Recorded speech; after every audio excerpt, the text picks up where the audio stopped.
All right. What's going on, everyone out there? Welcome back to the 15th episode of the 22 Shots of Moods and Horror podcast. I'm your host, Jeremy, aka NES Ruler 22. I hope you guys all enjoyed your 2 weeks off. We are back, ready to go with another episode here of the podcast.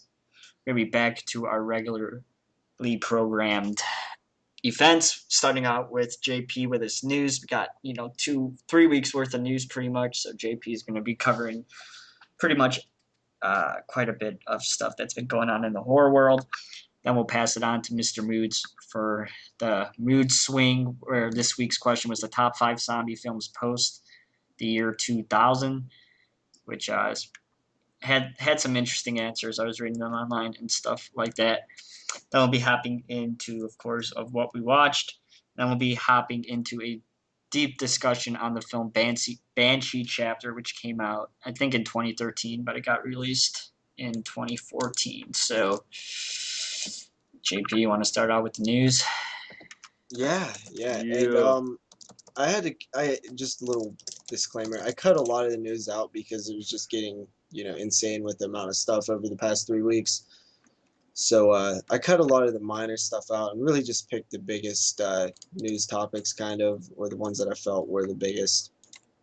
So first up, one of the first things that happened, right before we took a break was Tucker and Dale versus Evil 2 was announced. Mm-hmm. It was at South by Southwest Film Festival. I guess the director, the people who made the first film, announced it. I guess I have not seen the first one, but I know people talk highly of it. Have you guys seen it? I know me and Mood saw that other movie that starred, I think it was Tucker at Family Video a lot last week, and Moods was talking about it a lot, but no, I haven't heard about it. Which one? Tucker and Dale versus Evil. Or you might want to chill on the typing. Yeah, that's very distracting. Sorry. That totally just Tucker and Dale versus Evil 2. Yeah, it was announced. Have you seen the first one? Was my question. Have I seen the first one? Okay, yeah, sorry. Yeah, I love the first movie. I thought it was great. Actually, it had a part in that film that made me laugh so fucking hard. I literally had to pause the movie. I was pissing myself so hard in it, man.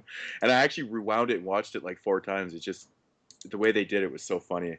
I'll just say it was the wood chipper part. If you've seen the movie, right, JP? Damn, wood chipper. No, I haven't. Oh, you haven't seen it? You should see that. Oh shit, man! I gotta say, some of the way the kills happen in that film are just, they did such a good job with it. It was really creative and fun. I think you'd really enjoy it, JP.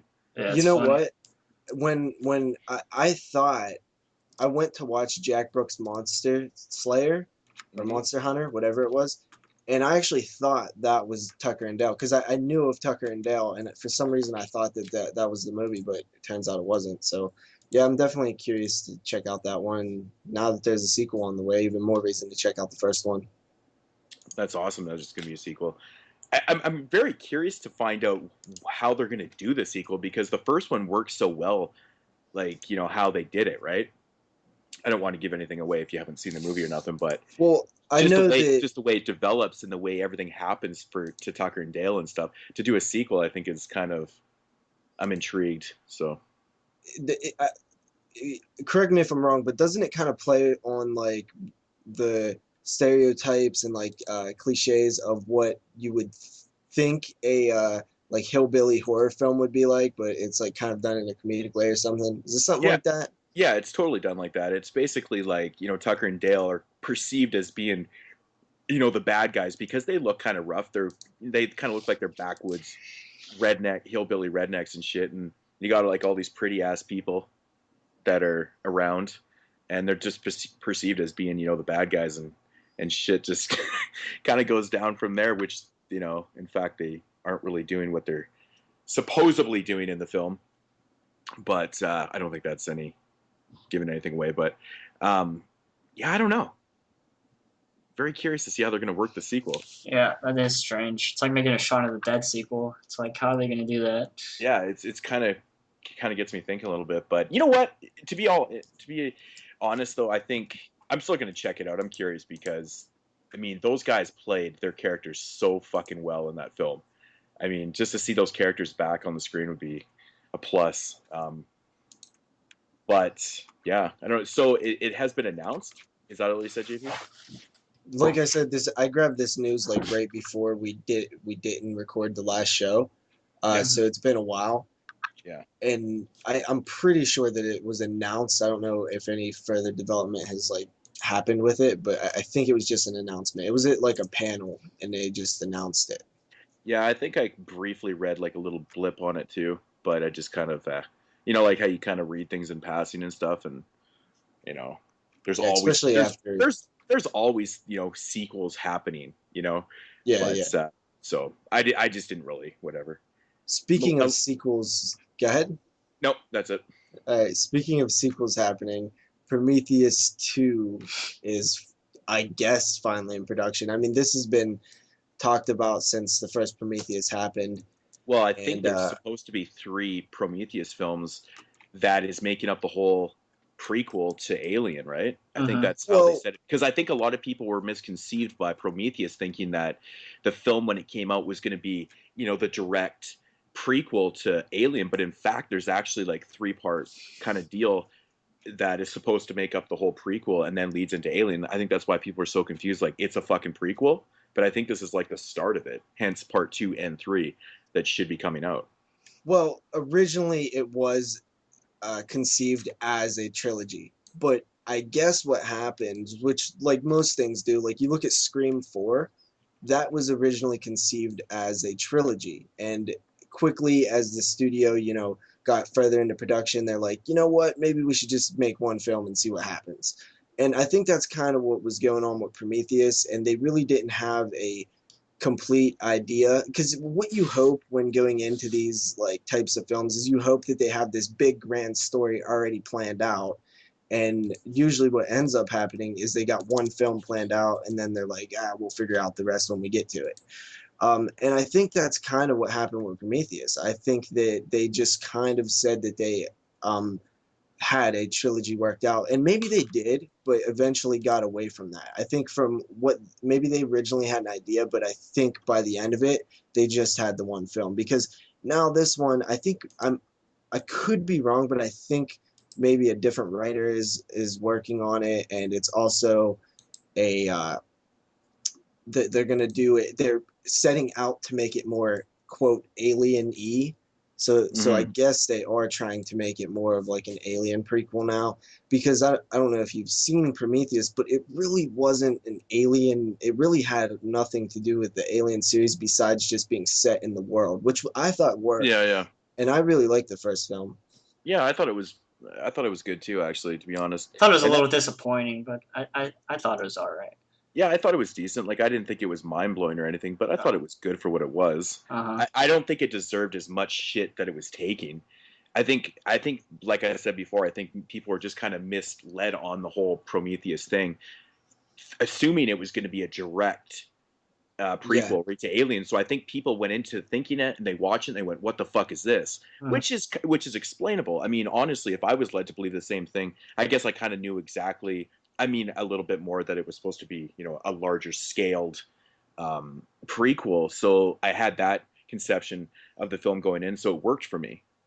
And yeah, well, I remember specifically the feeling of it seemed like the mainstream really, really, really liked it, and then all the like Alien fans and horror fans and sci-fi fans like really despised it.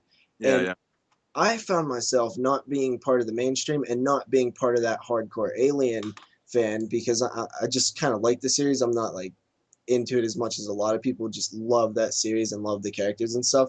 So I found it just being like, yeah, this is cool. I like it. I didn't see it as like amazing like the mainstream did, though. I believe I gave it, like an 8-ish or 7.5-ish out of 10. Yeah, that's actually pretty good. I'd probably give it like a 7.5 too. I mean, like I said, it wasn't blowing my fucking mind, but it was good though for what it was. So yeah, I am curious though, like on a sequel to it though. I gotta say, you curious about it? I'm curious that they're saying it's more alien-y, because I kind of want to see another Alien film, and especially if it's going to be big like Prometheus, because Prometheus felt like a big movie. I think it could work. Yeah, totally. I agree. Yeah.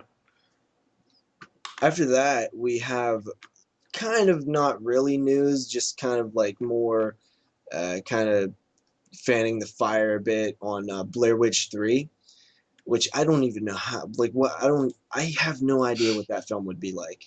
But I guess Lionsgate, who owns the rights, because they purchased Artisan back in the day, acquired one of Sanchez's new films called Exits or whatever, which played out of the South by Southwest Film Festival.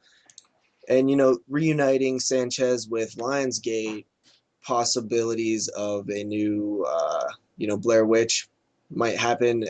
Sanchez said Lionsgate owns the property, so it's obviously up to them. They've been talking about it for 4 or 5 years, but nothing really getting movement, nothing really happened to get movement going, but they've always kind of been throwing it back and forth, spitballing with the Blair Witch movie.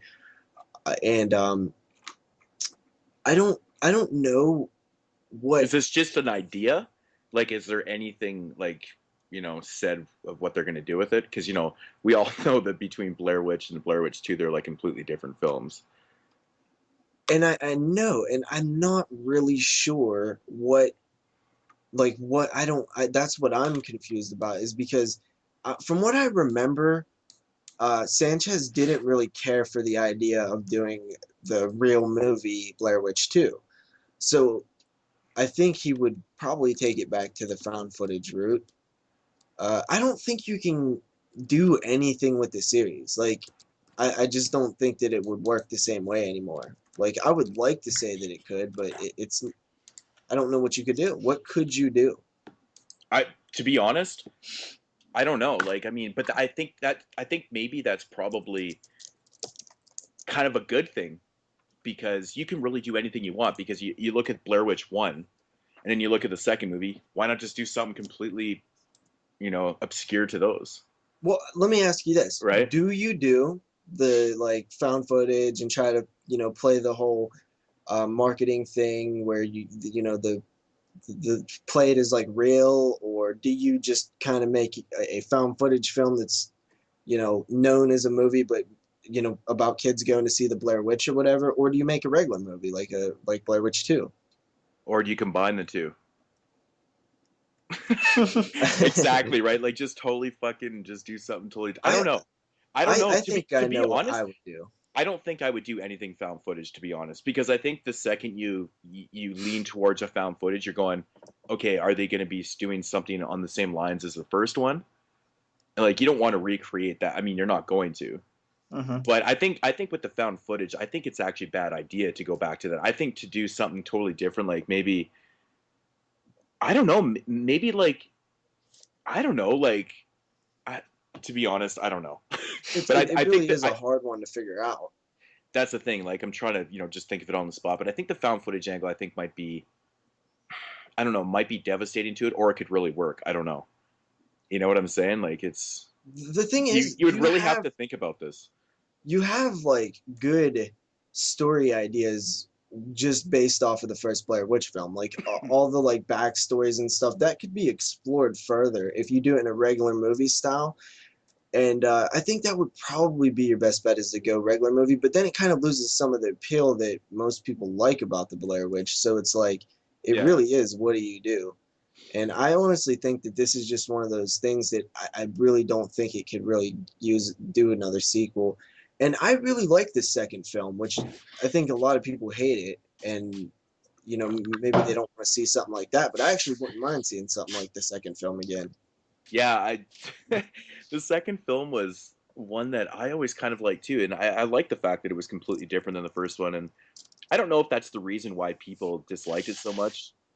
But maybe they just, I don't know, maybe they just thought it was shitty because, I mean, the Blair Witch 2 is not like a phenomenal film, but it's entertaining. And I do like the fact that they did something totally different with it. That's what was appealing to me. I don't know, why did you like the movie so much? The second film, I just like the atmosphere of it, man. Like these guys, these group of people that are just partying out in the woods. I love the like factory setting where this guy's like house is like, it's really just cool. It makes me want, like, I wish I was kind of that dude. Like it seemed like he had some fun stuff going on.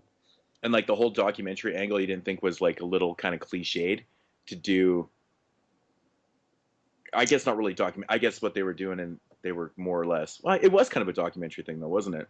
Well, yeah, but it was kind of like there They were was there one people at the that were site. writing. There was the guy was just kind of documenting to find some cool shit, Yeah. and then the goth chick was just there to like because she thought it was cool. She liked the movie, and then the witch chick. Like I don't know. I just really enjoy. I really like that movie actually. It's one of my favorite underrated, films, horror films, sequels. Yeah, wow, a third one. That's just very interesting. I think you really got to think about what you're doing on this one. If you want to make any type of splash with it. So, yeah. I mean, I don't know obviously it's probably not going to be a theatrical film, but even then, you still got to do something fresh. Yeah, you'd have to really work on that because you could fuck that up big time, I think. And like I said, found footage, I don't know. That's just my opinion. I don't think it's the best idea to go back to, but I don't know. I would honestly be very surprised if a Blair Witch film was made, unless it was just kind of this cash in like Wrong Turn 5 type film that just went straight to DVD. Man, it's so funny. Wrong Turn 5 gets totally shit on so bad, and like that movie was so entertaining. I don't know what. I kind of liked it. Maybe I watched it in the right frame of mind one night, but I finished the film and thought to myself, I was like, man, that movie was a lot better than people were saying it was. I mean, to be honest, I liked it better than Part 4. I just think the Wrong Turn franchise, this is why I use it as an example, is just so that perfect franchise to point to that like has found success on like the direct to DVD line, and just they keep cranking out these sequels, which most people, as soon as they come out, most people bitch about them how bad they are, but they still keep selling. So it's like, yeah.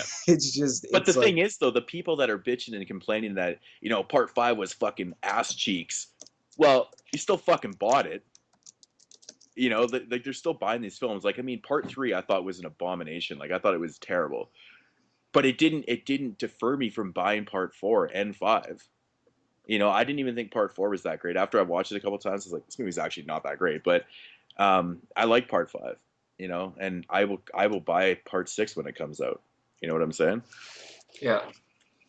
But then again, that's also the collector and the completist in me, and maybe a little bit of the motherfucking hoarder too, right? Yeah. Dude, so I mean, Part seriously. 6, I don't even remember if we talked about that, but Part 6 actually is happening. That's pretty goddamn crazy that there's 6 Wrong Turn movies.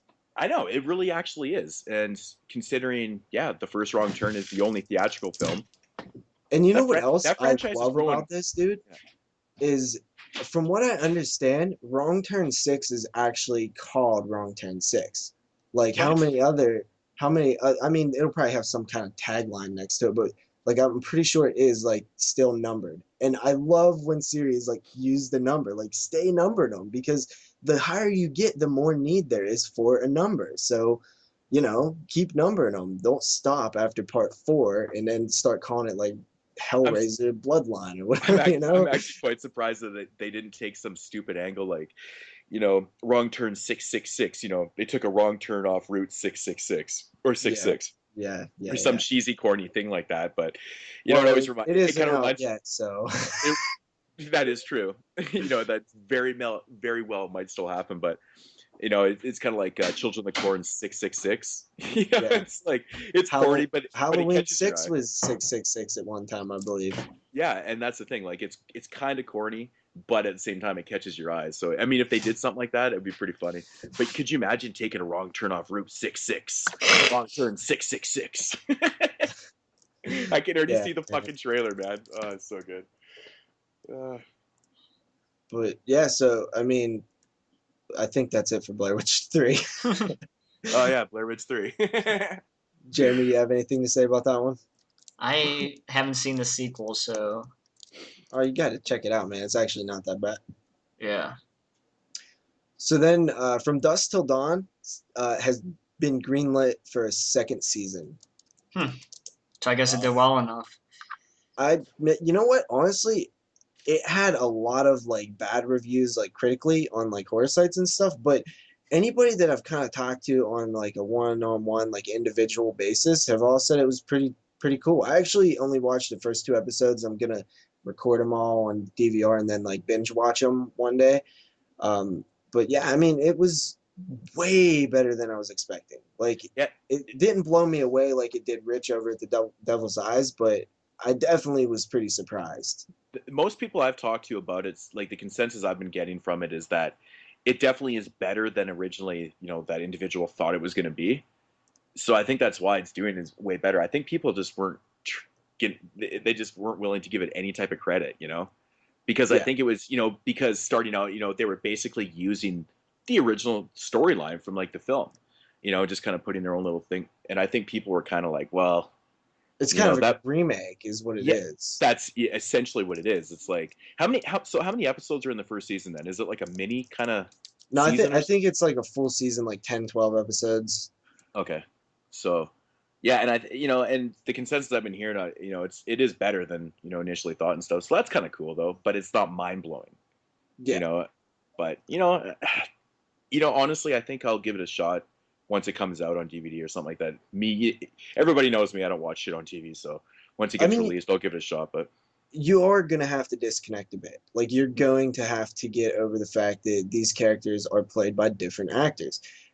I I don't do have a think they problem did with a that. See, I don't either. I never have a problem with Yeah, like the I don't think it's hard. disconnecting. I don't think it's hard to disconnect from that, to be honest, because it's a totally different project. It's a TV series. There's going to Yeah. be differences. There's going to be obviously different. Like you have to just disconnect, and it is kind of a shame that some people can't do that, and that's why they dislike things. It's like, did you honestly expect George Clooney and fucking Quentin Tarantino to be playing in the TV series? Yeah. You know Like how much seriously, like time fucking stupid is that? That's never going to happen. So I don't know. Drives me nuts, but. Yeah, so I mean, honestly, there's a lot worse horror out there than From Dusk Till Dawn, the TV series. So that it got that going for it, and it looks like what they're gonna do is start production later this year, and they plan on raising the bar even higher for season 2. And the El Rey network seems to be picking up a little bit of steam. It seems like people are starting to talk about it more, and I like it. I mean, I don't watch a whole lot of TV, but uh, when I'm not really doing anything and I'm not watching a movie, the El Rey Network's on in the background lately. That's the channel I kind of put on in the background. Mhm. Yeah, see, I'm up in the foreign lands of Canada. Unfortunately, we don't have it. I don't think. I want to say that we don't. So yeah, unfortunately, I can't even give my opinions on it. So Well, shoot, dude, man, FearNet is the channel like that I want forever, and we don't have. I don't have that in my little area. hmm FearNet would be so awesome. Yeah, Fear is cool. You have FearNet? Yeah. Dude, you need to get on Hiolliston if you have FearNet. Yeah. yeah, it's super cool. Hiolliston is a fantastic show. That's what everyone says. So after that, we actually have this was a huge announcement for me, and it was like I really couldn't believe it, because if you guys remember, flashback to the end of January when we was doing our Phantasm show, we was talking about the possibilities of a Phantasm 5. Little did we know it was Yeah, like wrapping up filming. little did we know that. Yeah, they were. It was just wrapping up. Oh, okay, that's crazy. I didn't realize it was like wrapping up at the same time. It was either being like finished up, or it was they've been shooting it over the past like 2 years, like here and there. It started, if you guys listen to the Devil's Eyes interview with Reggie Bannister over on the devilseyes.com, Rabbit Red, Yeah. he was said that they've been tinkering with it for the past like two or so years. Just they started out just messing around shooting some stuff and with their characters, and it started looking like a movie, so they kept going with it. And yeah, it's legit. Like, there was a teaser poster and a trailer, like after they announced. There was a teaser poster with the announcement, and then the trailer came out like 2 days later. So my question is that if they were tinkering and filming this thing, bit by bit over 2 years and stuff, how come it wasn't like officially announced, or were they just waiting until like they actually were like more than 50% complete? Well, I think what it was is they just didn't want to. They just wanted to surprise everybody with it. They wanted to keep it under wraps until they did it, because if you guys remember, about a year ago, a year and maybe a quarter, year and a half, I was in a Ask Me Anything with Don Coscarelli. Like, we was asking him questions and people asked, Phantasm 5. And at that time he said, "Yeah, people keep talking about it and I think I need to make it." Like, so he didn't give like any indication that uh he was making it, but he also didn't say anything like, I mean, it could be taken as like he was already making it. Mm-hmm. He's like, "The last time I seen Angus, blah blah." And yeah, I mean, it's pretty crazy. Yeah, that's really damn cool, man. I'm super excited. I Yeah, can't I wait. I can't watched wait. the teaser trailer and that's all I want to watch until it comes out. And I was thinking, guys, Yeah. I was thinking that this would be an awesome, awesome title if Scream Factories could somehow pick it up and put it out, right? Like, be the company to put it out. Yeah. Well, do we know, like, is this movie gonna have a theatrical release? Probably not, right? I would assume not. Yeah. I mean, But if it's going straight to DVD or straight to media, I think it'll do um, well anyway if it goes straight to DVD. oh, yeah. it's gonna do great, man. Oh, it's gonna sell like hotcakes, man. But yeah, if someone like Scream, yeah, it'd be super cool, man. I mean, why not? It would look funny in the cat, like Scream Factory released part 2 and part 5. Yeah. It's kind of random, but whatever. I mean, yeah, that'd be super cool if they I worked mean, on they picking it got up. they got a lot of, they got the main cast. They got the main three guys. Then they got Angus Scrimm and they got the lady in lavender, Mhm. all returning to reprise their roles. Just one thing it is kind of like bothering people a bit is that Don Coscarelli isn't directing. Mhm.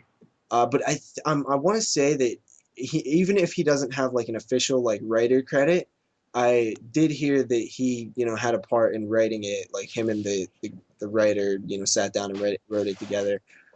Um, and you know what? I have a feeling that he was heavily involved with this, even if maybe he just didn't want to take the full directing responsibility due to other time constraints or projects. But I have to believe that he was heavily involved in this. I gotta say, I'm a little bit concerned though because Coscarelli's 4 films. Not only do they meld really well, but they have that really kind of unique feel to them. I'm hoping this film doesn't kind of separate itself too far.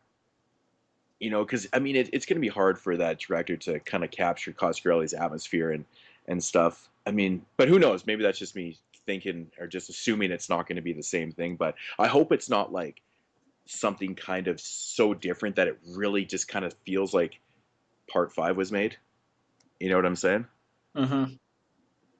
I know that a lot of it was filmed actually on Reggie's property. Uh, you know, that's probably how they was able to keep it under wraps for so long, is because if you got a movie production going on in L.A. Mm-hmm. and or in California, like, people find out about this. Yeah. So it was under the working title Reggie's Tales. So they was definitely like keeping it um hush hush. I just am in love with the idea that this actually happened. Like, if I as much as we talked about it possibly happening, I was like 80% sure that this would never happen. Yeah, Well, I it definitely can't. came out of nowhere. So Yeah, it did. Yeah, I never knew what to think though. Um, but it doesn't really matter now. At least it happened. Yeah. So what I want to ask you is, do you think that it will pick up directly after the fourth film? I mean, do I think or do I hope? um, Both. I honestly, I really do hope that it does pick up right where the fourth one leaves off. I think that would be actually really cool. It would Uh, be pretty impressive also. yeah, But he's I done it think before. Like, that's all four films do that.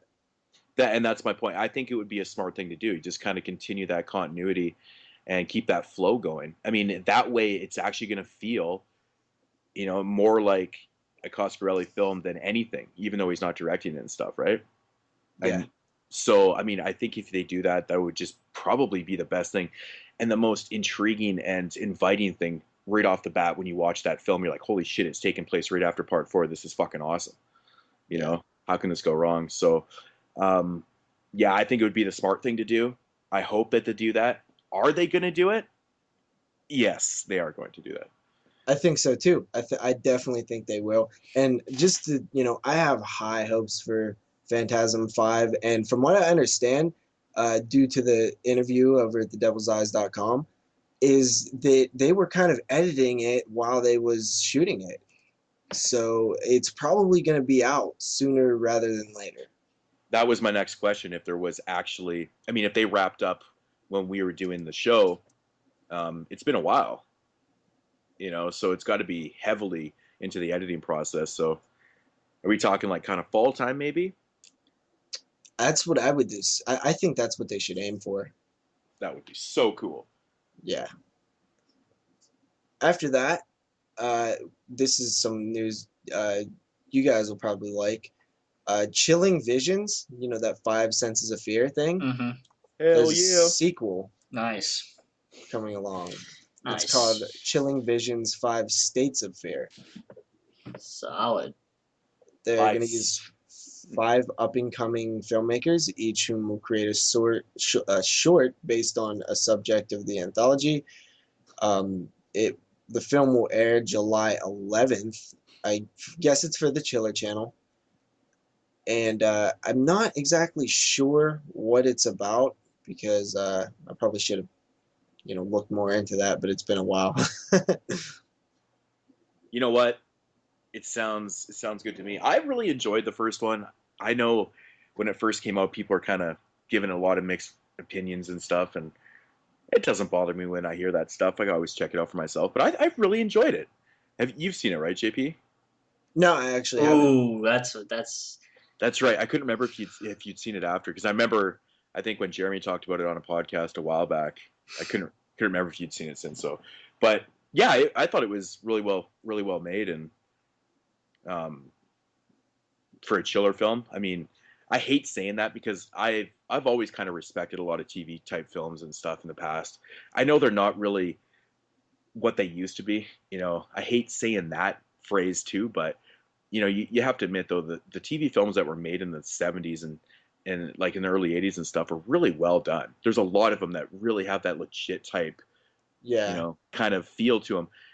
There's a lot of newer films that you can kind of tell, and it just feels like a TV film and stuff. But I thought Chilling Visions did a really good job, kind of capturing that that real type film feel to it, and it's just really well executed. I really liked how everything kind of came together and stuff. I mean, it's a little confusing in parts, and it may have just been kind of, okay, this is what we're gonna do. But I got high hopes for the next one, man. I mean, really, sequel to an anthology film.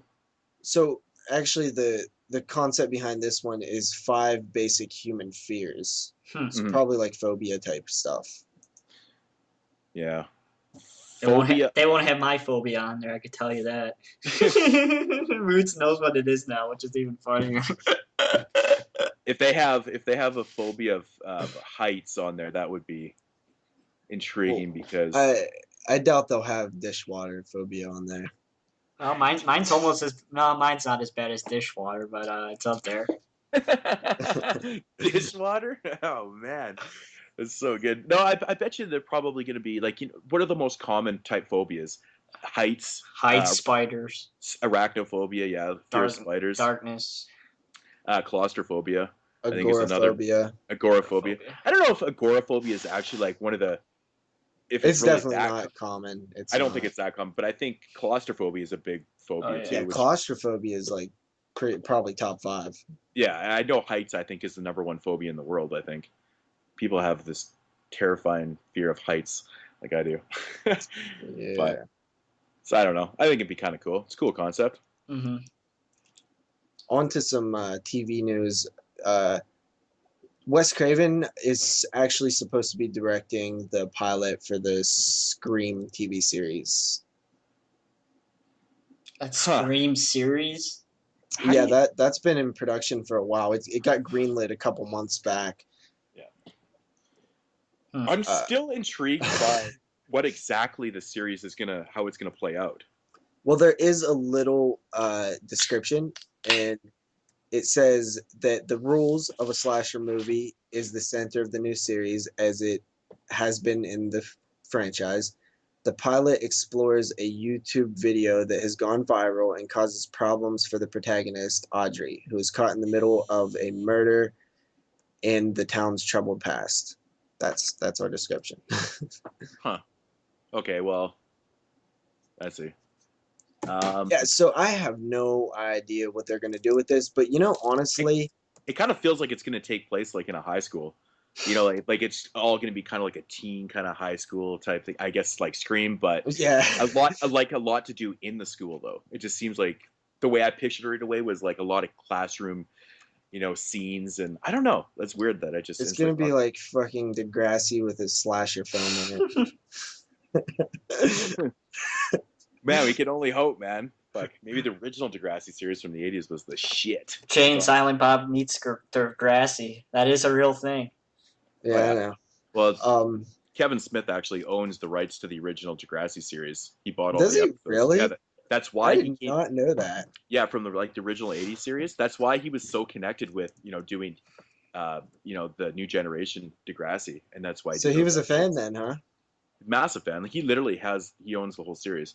And I'm thinking to myself, I'm like, why the fuck do they put that shit on Blu-ray? Come on, Kevin, put that shit out. I have the DVDs of the junior high. I still need to grab Degrassi High. Nice. Yeah.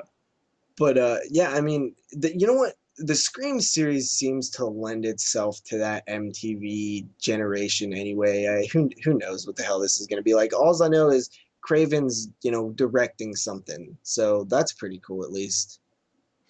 Even if it's just a pilot, whatever. That's good enough. And Craven did say that he will not do it unless he likes the script. So he must like the script. Interesting. After that, we have True Blood has announced that the final season is 10 episodes and will run Sunday, June 22nd at 9 p.m. Well, that's when it starts. Cool. Never watched the show. Well, I don't watch TV, period, so. I have 3 seasons on DVD. I have yet to crack them open. I've actually seen the first 2 seasons, and that's it. I just never picked up the rest on DVD, so. But I honestly, I really enjoyed the first season. I thought was great. Second season, I thought was pretty decent. It's totally different. Takes a kind of different turn. I heard that it kind of goes downhill a little bit. I think into the 4th season or something. But so what is the final season? Is this like the 6th season or 7th season or something? I think it's like the 8th season, dude. Wow, they actually put out that many? Crazy. I think so, man. Yeah, wow. Luck. Holy shit, man. This will be season 7. Season 7. Wow. Crazy. Okay, after that, we have a couple remake news. Pumpkinhead, the classic Pumpkinhead. Oh boy, don't say it, JP. Don't say it. There's a report that Brad Prevoy, who produced Pumpkinhead 2, Blood Wings, Pumpkinhead Ashes to Ashes, and Pumpkinhead Blood Feud, is aiming to reboot the series. Those are all the good ones in the franchise. Yeah, right. This is not promising. And please tell me, is Lance Hendrickson coming back for the remake? Yeah, right. I don't even think that's that far of a stretch. Now starring Rob Schneider as Pumpkinhead. Fuck, it's so funny. I don't know. Honestly, does Pumpkinhead really need a fucking remake? Like, come on, man. It's Pumpkinhead. Who the fuck's gonna watch that anyway?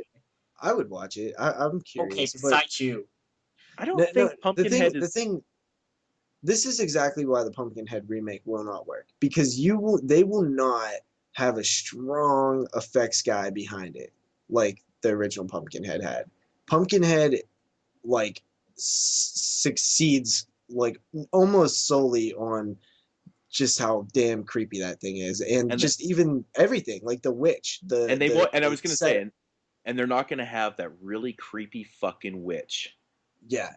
Honestly, she's freaky, man. It was just tragic as hell, dude. I don't know if I've ever said this on the podcast or not, but Pumpkinhead is literally one of my favorite horror films. If it's like top 10. I love Pumpkinhead. I think it's a classic, and it does not get enough praise. Yeah, I agree, actually. Yeah, it's fucking awesome. But Pumpkinhead a remake, I mean, I don't honestly like.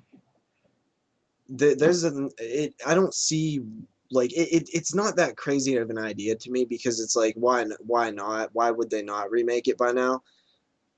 You know, they did Blood Feud and Ashes to Ashes, and those were just, you know, sci-fi channel movies pretty much.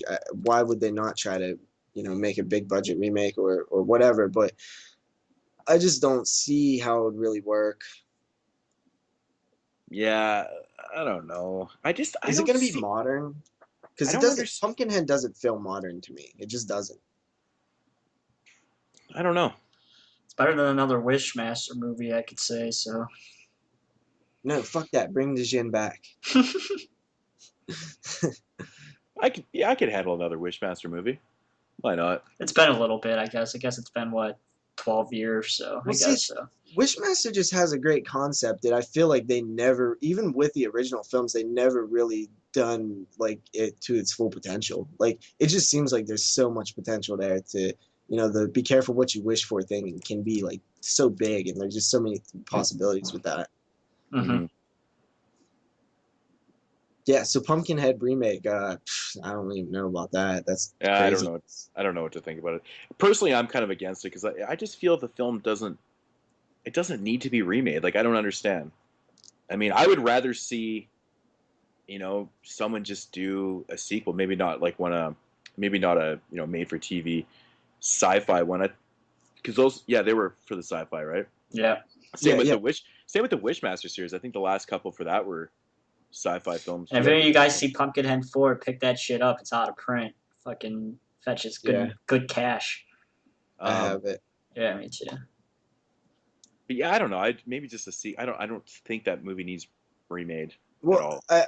I mean, that's pretty much with everything. But I think in this case, it's just like, what are you gonna tell? What story is there to tell? This story that was told in the original Pumpkinhead is kind of unique to its setting, like its time and setting. Like even unless you don't make it a modern film, like even back then it doesn't really feel that modern because there's not a lot of technology in the film. It's just this farm guy out in that little village of those, you know, the people that tell him about the Pumpkinhead legend and stuff like that is just, you know, so like outside of technology that it feels like it's stuck in this certain time and place that I just don't know what you would do now. Yeah, I mean, totally, man, totally. I mean, you totally nailed it right there. I feel the exact same way. So, guess we're gonna have to wait and see what happens. Yeah, I mean that's pretty much all we can do, I guess. But after that, there was some, you know, you guys know, like Moodz knows that my favorite film of all time is The Goonies. Goonies sequel. Yeah, and there has been rumors of a Goonies sequel since like 2005, and I guess it's actually happening now. Like there's actually movement on it, but from what I understand, there was an interview with I forget who it was, but somebody involved with Richard it. Donner. And he said that there's also a Gremlins remake that's moving along quite quickly. Huh. Remake of Gremlins. Yeah, that just has CGI written all over it. I don't. Why? I'm like seriously, why so many damn remakes, man? Like, can't people just? So no one has an original idea. Oh fuck! I don't buy that, man. I don't even think that's what it is anymore. I think it's just such an easy, you know, cop out to me. Oh yeah, there's no original ideas, but there really is though. Like I mean, you see it in independent films all the time. Yeah, it's just studios want to buy the same stories over and over. It's just so easy to sell. You know, yeah, it is. It is. You know, and that's honestly, dude, you throw a PG-13 Gremlins trailer on TV, and I guarantee you that shit makes money opening weekend. Oh fuck, dude, and for sure, man. Like all they're doing is they're catering to the, you know, the younger crowds, and they're gonna. I mean, there's probably gonna be some ignorant people out there that go to see Gremlins not even knowing it's a remake. What would you say about a hard R Gremlins? Gremlins? Like, what if it was not comedy at all and it was super serious? Oh, that would kick ass, man. You think so? Set on Christmas. Oh, Yeah, I think it would be just so awesome, but it would never happen. You know, yeah, if they're going to do a Gremlins film, they're not going to make it a they rated know R. that thing is a moneymaker. The PG-13 shit. Yeah, I mean, my worst fear though is to go and see a Gremlins remake and just see nothing but fucking CGI Gremlins. It's the worst. It really is. Like I can see it right now, and I can just. I'm gonna like try and drown myself in my extra large popcorn with double butter. I'm gonna drown myself and try and drown myself with a Budweiser in the right hand. Just why not, right? Chars, just get drunk. But like, I don't fucking Gremlins. Oh man, seriously. But that to be honest, that doesn't surprise me. No, not at all. Dude, it surprised me remake that it's been this long. It surprised me that it hasn't been remade faster because it's been in talks for such a long time. Yeah, I mean, I can see Gremlins being remade over Pumpkinhead. Like Pumpkinhead doesn't make sense to me, but Gremlins, it appeals. They can, the big studios, they can sell that shit to a lot of people. There's huge money there. I mean, as much as we're gonna sit here and talk about how fucking much we don't want to see a remake of Gremlins, we all know that all three of us are gonna fucking see it. That is true, because I would definitely see it. Gremlins is one of my Gremlins is my favorite horror Christmas movie. Like, it really is. It may after I seen Silent Night, Deadly Night though, it's really that I don't know anymore. Yeah, it's so good, but oh man, I don't know Gremlins. But like I said, it doesn't surprise me. So yeah, will they do the Christmas though? Like, will they set it at Christmas? I think they got to, man. They need to. I think it would be smart to do it. I mean, it sells itself even more. Like, who doesn't want to go see, Christmas type films? Dude, if there's a Christmas horror movie in the theater, I don't care if it's fucking any remake ever. I'm going to see that shit. Yeah. Yeah, so I guess we figured out why they're remaking Gremlins, because it's actually stupid not to remake Gremlins after this conversation. Coming from a studio point of view, yeah, it's actually stupid not to, because they're gonna make a ton. It's gonna make money. I mean, especially they're gonna fucking CGI this shit out of this. They're gonna make it. The studio's gonna make a fucking, it'll be like a semi big budget, low budget type studio film, and then it'll just make like 50 million opening night. I want a Zach Galligan cameo and Corey Feldman. It'd be so awesome. Actually, that's a good selling point. How could you not have Corey Feldman in this film? Like, yeah, dude. I mean, he could still play the little kid. The fucker doesn't age. Yeah, totally. But like, I mean, Corey Feldman, he has. It would be smart to bring him, put him in a cameo role or do something with him, because a lot of the younger generation, they know who Corey Feldman is, even from his fucking TV or his reality show that he had a while back, right? Oh God. Even if you weren't 100% sure, like if you're, you're younger, say if you're like in your late teens right now or whatever, you watch a shit when you were younger, and you weren't 100% sure on who Corey Feldman was from the past. Like, I grew up with Corey Feldman. Corey Feldman was a big deal to me. I grew up in the 80s, right? And but for the younger kid, they see him on this show, they're gonna go fucking see this, even if you don't know who he was from the past, right?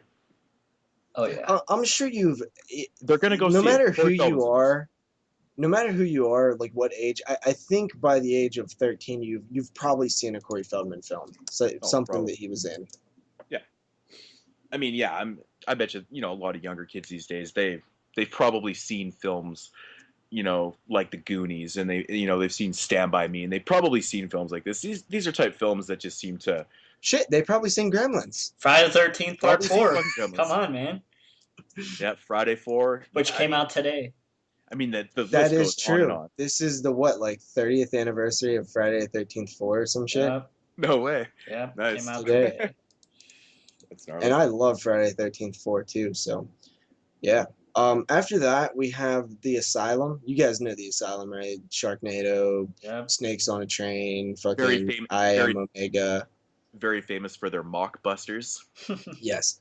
They are doing a 13-episode zombie series called Z Nation. Huh. Great. I thought they should have just called it like The Shambling Dead or something, because Sticking with their mockbuster thing. Yeah, so that's happening, and there was actually like a press release, and they were like talking about how like serious it was, like a sense of lack of hope and horror for the apocalypse. Like they're making it sound so serious, and I'm like, dude, you're the Asylum. What the hell are you talking about? Get the Yeah. fudge out. So, and this is going to be it's a miniseries. Did you say? It's a series. It's a straight up like Okay, so where are they going to be zombie airing this? TV show. It's on the Sci-Fi Channel. On the Sci-Fi Channel. Okay. Okay. On that note, I wanted when I was down in Chicago visiting Jeremy, I was on Netflix and there's a show on Netflix called Splatter, and it's got like Corey Feldman. It just kind of reminded me Corey Feldman and just talking about this TV series and stuff. Do you know anything about that? No, I never heard of it. Okay, because I think it's like a Netflix original type series that's on there, and I just Did they was do another curious. horror one? Yeah, it's called Splatter, and I was gonna click on it and watch like an episode, but I just didn't. But I was kind of curious. I thought maybe you would know something on the lines of that because I think it's interesting that that these type of series are fucking Netflix, whatever you want to call it. They're made for Netflix and shit. I think that's kind of cool actually. But Yeah. After that, we have Bates Motel Season 3 that has been announced for production this fall, 10 episodes. nice. So that's good to hear. I actually fell off. I watched the pilot of, I guess it wouldn't be a pilot, the premiere of Season 2, and it didn't grab me like I wanted it to. It was still good, but it didn't grab me to like stay watching. So right now I'm kind of like I didn't keep up with it. I'll probably binge watch it after it, gets on Blu-ray or whatever. I gotta honestly watch the first season, man. Yeah, I'm still You're a waiting for big that shit to fan go. on that. It's fucking just not going down around here, so I'll eventually pick it up. So After that, it was announced that Ghost House Pictures is relaunching the Grudge series with like a remake. what? There's Yeah, our Grudge series is a fucking remake. They're I know. remaking the remake. Wouldn't be the first time. Okay, now this is just getting ridiculous. I don't even like the stuff. Grudge. I didn't even like No. the first Grudge. No, I actually wasn't a fan of it either, to be honest. And I won't even lie. I haven't even seen. I think there's 3 of them: Grudge 2 and 3. I have no idea. I think so. there's, and I haven't even seen those. So, like I said, I didn't like the first one. Wasn't a fan. So. And then now on to the final. Damn, this was way longer than I thought. On to the final couple. An hour. We have the Toxic Avenger is getting a 30th anniversary Blu-ray. Yeah. I read that today too. Guys should enjoy that. Yeah. And Synapse. Go ahead. And who's putting it out? Trauma. Probably Trauma. I didn't think it was being put out by Trauma, but I could be wrong then. Well, it actually doesn't even have it has a list of special features and stuff, but it does not. They didn't announce like a date or anything, so that's odd. It'll be one of those deals where Anchor Bay puts it out, but it'll have Trauma on the title. It's like, yeah. So after that, Synapse is releasing Countess Dracula on Blu-ray. Fuck yeah! I'm so excited. That that comes movie out May 6th. It's been advertised in Rue Morgue and shit like that for like probably the last year and a half, and it's finally got a release date. I'm pretty stoked about that, so I'll be picking it up. Awesome. And then finally, the last little piece of news I have for this week is The Dead 2 is picked up by Anchor Bay Films, and it is going to be released. I actually don't know, but it's been picked up. This is The Dead 2 India. Nice. It's in India? Oh, that's perfect. Yeah, I think it's perfect, too. I really like the first Dead film, but I was also hearing some kind of bad reviews on The Dead 2, so... Of course. I know Moodz likes the first one. He told me over when he was here, it was like his favorite fucking zombie film.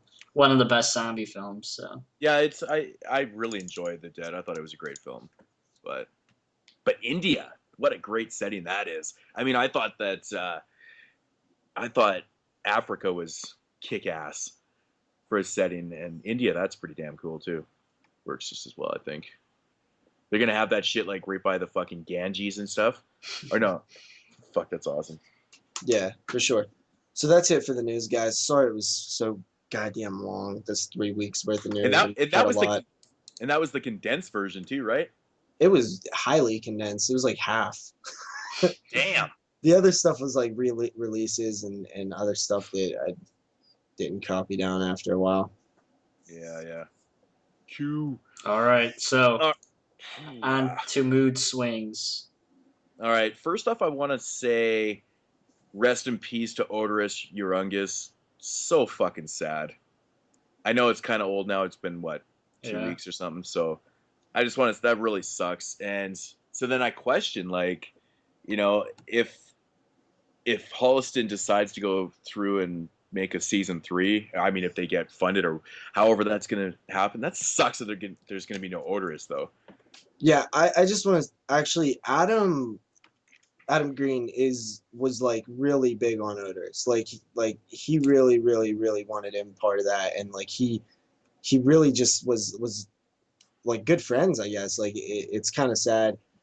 So I don't know if they would continue on like with his character, what they would do. But I know Adam. I know that this show is really based on Adam's life.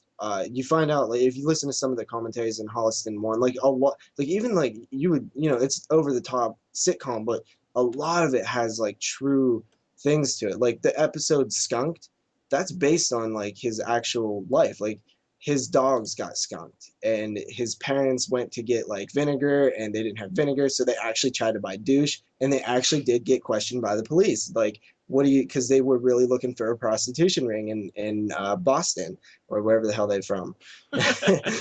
And like that actually happened, like all this stuff. Like, so in that terms, I think if it's so ingrained in his real life, I think they might continue on and mention the Oderus character or whatever. And honestly, I actually did hear Adam say in an interview before that if they did it season 3, he had like huge idea. He had like a big plot point for Oderus. So it really sucks that.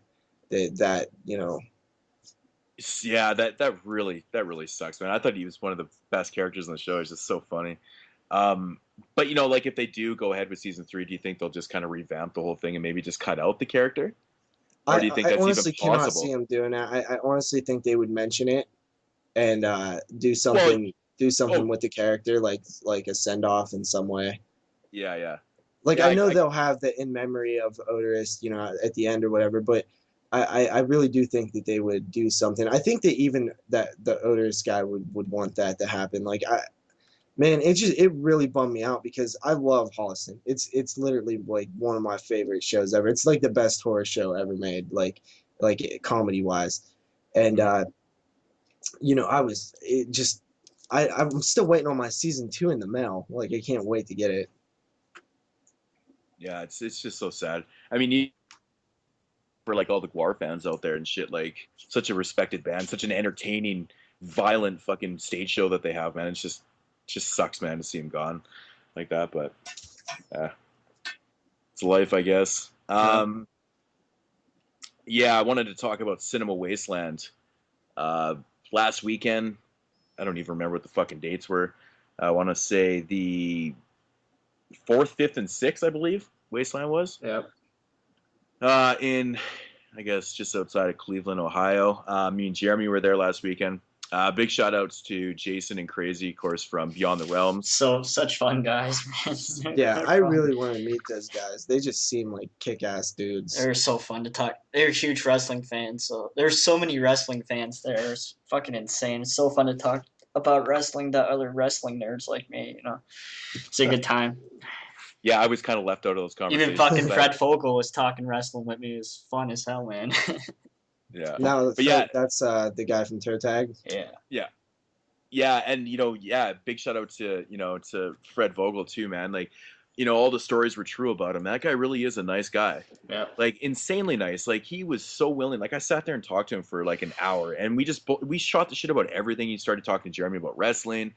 It was really fucking cool. Like I just really like that interaction. The whole atmosphere of Cinema Wastelands is brilliant because you don't have to sit there and fucking wait in lines to get shit signed. You go right up to, people and talk to them. Everyone's drinking, partying. Everyone's really nice. Everyone's having a great time.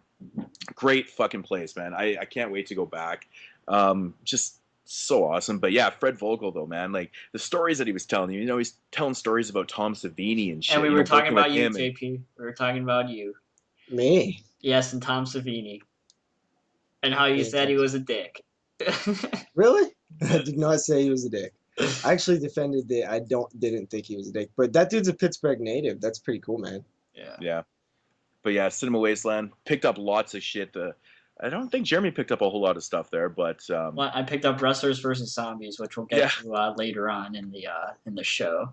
But I got my favorite thing, about Cinema Wasteland is really just about supporting the indie directors and stuff, like supporting Toe Tag, Massacre Video, and all the other vendors and stuff, or the people that are selling their independent films and stuff, and there was a lot of actors and actresses around there and shit. It was just fantastic. I could not recommend Wasteland enough. And from what I heard, it's pretty much one of the funnest conventions to go to because it's kind of the party one. So very fucking awesome, man. I did my best to support it as much as I could. I spent way too much money at the Toe Tag table.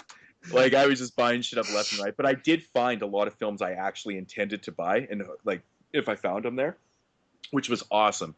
Did you grab all those August Underground ones, or did you already own those? I already own all the August Underground films, but I grabbed a couple others that were being sold at the table. I missed out on a couple, which really kind of cheesed me off. But oh well, I'll end up getting them later on down the road. But I picked up films called like. Actually, I grabbed Army and Lust. It's a double feature of 2 short films by Keith Voigt Jr. He actually signed this, personalized it for me and shit like that. It was at the Toe Tag table. Jason from Beyond the Realms actually did the score for, I believe, this Army. I'm not sure if he did it for both. I know he did it for Army, which is fucking super cool. Amazing stuff. Picked up this film called Haunted House on Sorority Row. Dave, Mr. Parker. He actually what a title. Yep. Yeah, he actually did a review for this, I think, a couple days ago on YouTube. So if you want to check that out. But all the girls from the film are actually in, at the table and stuff, and they all personalize it too and shit. And apparently it's like actually pretty entertaining and fun stuff. So, but that's like cool. My favorite thing is, supporting these indie guys and, buying like Bill Sabub films and shit. Like, I mean, I just fucking loved it. So much fun. But you got any good memories of Wasteland, Jeremy? Yeah, the toilet. Yeah. That sounds like a bad memory, dude. Yeah, the fucking stomach flu was fucking horrendous. Yeah. It's terrible, but yeah. I'm starting to get a little bit better now, so. I would love to go to that thing, man.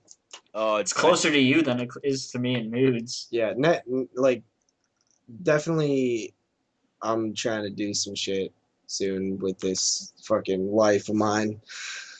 Get out to these places because I've never even been to a convention. I just need to get out there and check one out. Yeah, that was kind of like the cherry popper for me because where I am, there's not really a lot. I mean, they're starting to get a few conventions in Vancouver and stuff, but for me, generally to go to one, the closest thing was like in Toronto, in those areas and stuff. It's pretty far for me, so. But now that I've got this taste, like I think that it's kind of something that I'm probably going to put more effort into doing and going out of my way to do and stuff. So I just had a fucking blast, I can't say enough good things about it. Loved it. Yeah, want to talk about fucking hunting with Jeremy last week and stuff.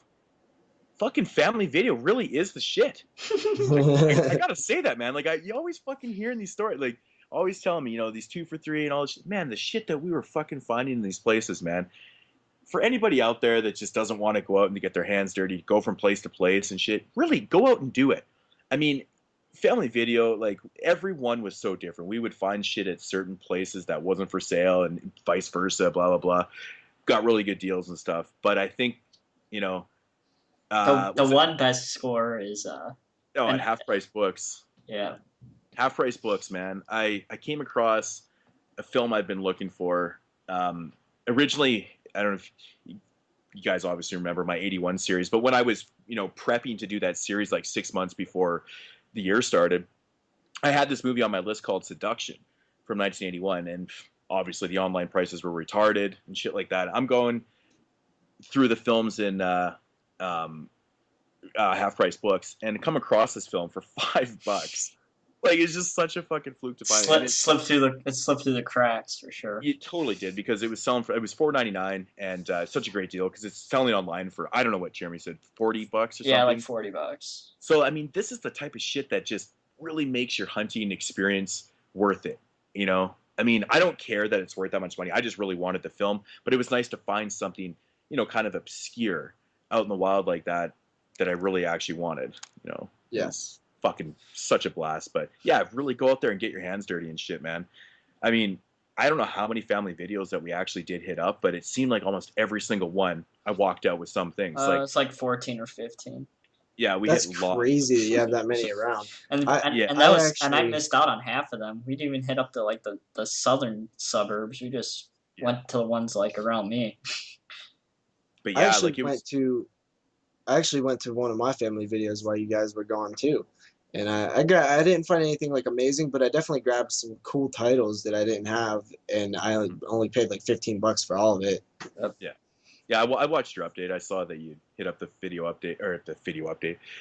family video. So that was fucking cool. Just kind of interesting timing, considering we were coming back every single day. It was kind of funny coming back from, you know, Chicago. I literally had to put all my clothes that I packed in my suitcase into my backpack. I packed my backpack or my suitcase full of films. I brought back like 75 films in this fucking thing. Crazy, dude. And it's so crazy that like I made it read through customs. I thought for sure I was gonna get. Oh, you didn't have any problems? Like, you never told me. No, it was totally cool. Like I claimed everything. Like I basically just worked it. Like I was allowed to bring back like $800 worth of stuff, and I claimed, you know, under that for the time I was there and stuff. So, but it was all good, you know. And I thought for sure they were just gonna be like, okay, this guy's bag is full of DVDs and Blu-rays. Like, it doesn't look good, right? It just doesn't look good. And I know, because I get stopped in customs all the fucking time, man. It sucks. But it was just funny. I like opened up my suitcase and the wife is like, really? Yeah, I can like, there's no clothes on this thing at all. All it is just movies. And man, I had some major scores. Like, I actually found things that I actually had written down in my phone that I was looking for. And that just made my day. And then it came across, like, I found a movie called Memory of the Dead. It's from Art Exploitation Films. And, you know, this thing's brand new, and I got it, like, it was actually probably one of the most expensive films I bought at Family Video. It was $4.99 kind of deal, right? And, but, you know, the shit's selling, it's brand new, $20 everywhere, right? That's what I love about this place. So to go back and get that other copy. I want that movie. So cool. I'll wait till it drops to 1 for 2 for 3, and then I'll buy it. And this is the reason why you watch reviews on body bags. Okay, so before we went out one day, I was watching Danny's review of Hansel and Gretel Get Baked, and to be honest, man, I really didn't have any ambition to you know, check out the film, because I thought it was going to be some stupid fucking comedy, you know, based on the Hansel and Gretel story, blah blah blah, right?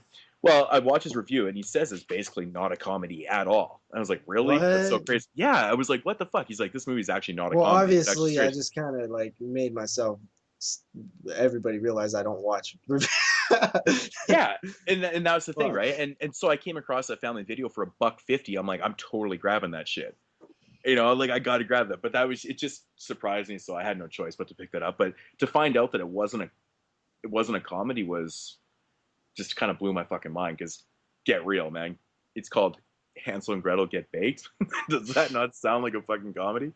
So funny, but I don't know, man. Were Hansel and Gretel the ones that were in the oven? Was that the story where they're in the oven? Yeah. Well, I mean, I guess they got baked, right? In the oven. I guess so. I was thinking weed the whole time. Like, I was thinking like they were smoking pot or something. Yeah. But yeah, so I really wish that I had places like that around me. It was just so fucking good. Good, man. I actually got a question for Jeremy. How often, I mean, does it vary from family video to family video? Like, how often do they, like, switch things around from the ones that you can't buy to, like, when they put them as, like, buyable? Well, I'm not going to give away my secret, but I have a way to get around that. I'm not going to say what that is, but they move around, like, every, like, month or so. Okay, so it would probably be best to like hit it up like every month. Yeah, I usually make the rounds like once a month and hit up everyone. And hoard up on all that shit that I don't already have. So now I probably won't go back till probably when I get out of school in May. I'll go back and pick up all the movies that me and Moodz saw that were too expensive for my Jew blood. But Oh, also, really quickly, I wanted to say anybody who listens to this and wish me a happy birthday, like thanks and stuff, because I didn't reply back on Facebook because I don't know, there was too many. Dude, I never get notifications that it's someone's birthday. When was your birthday? The 10th. Oh shit! Happy birthday, man. Thanks. I meant that genuinely. I meant that genuinely. I honestly miss everyone's. I never see the notifications right now. No, I'm totally bad with birthdays and stuff, and I actually don't even. I don't like when people know it's my birthday. Like I know people say that and they really are like kind of fishing for like birthday stuff, but I actually like don't like when it's my birthday.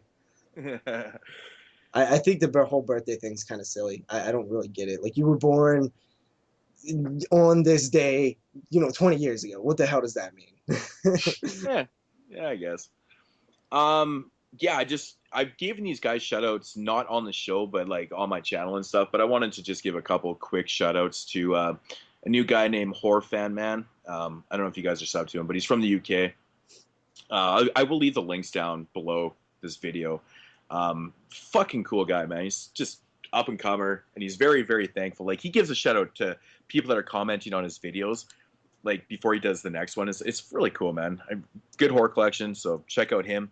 And You and Your Horror Movies, he actually posts his videos in our group page on the 22 Shots of Moods and Horror group page and stuff. Very cool stuff. Doing stuff. I love that group page, man. I really do. And that's a cool thing. I like when.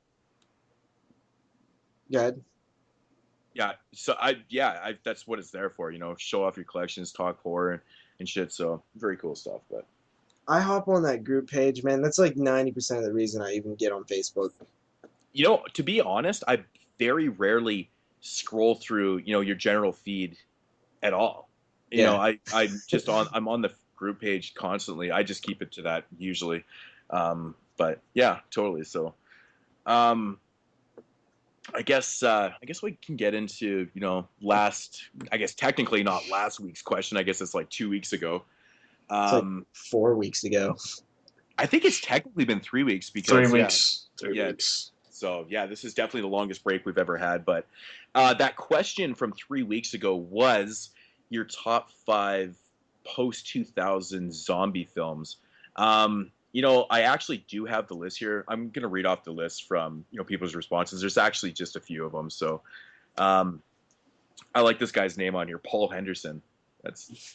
To Canadians, that means something, but I'm not going to get into that. But anyways, Paul Henderson's top 5 list was, number 5 was Versus.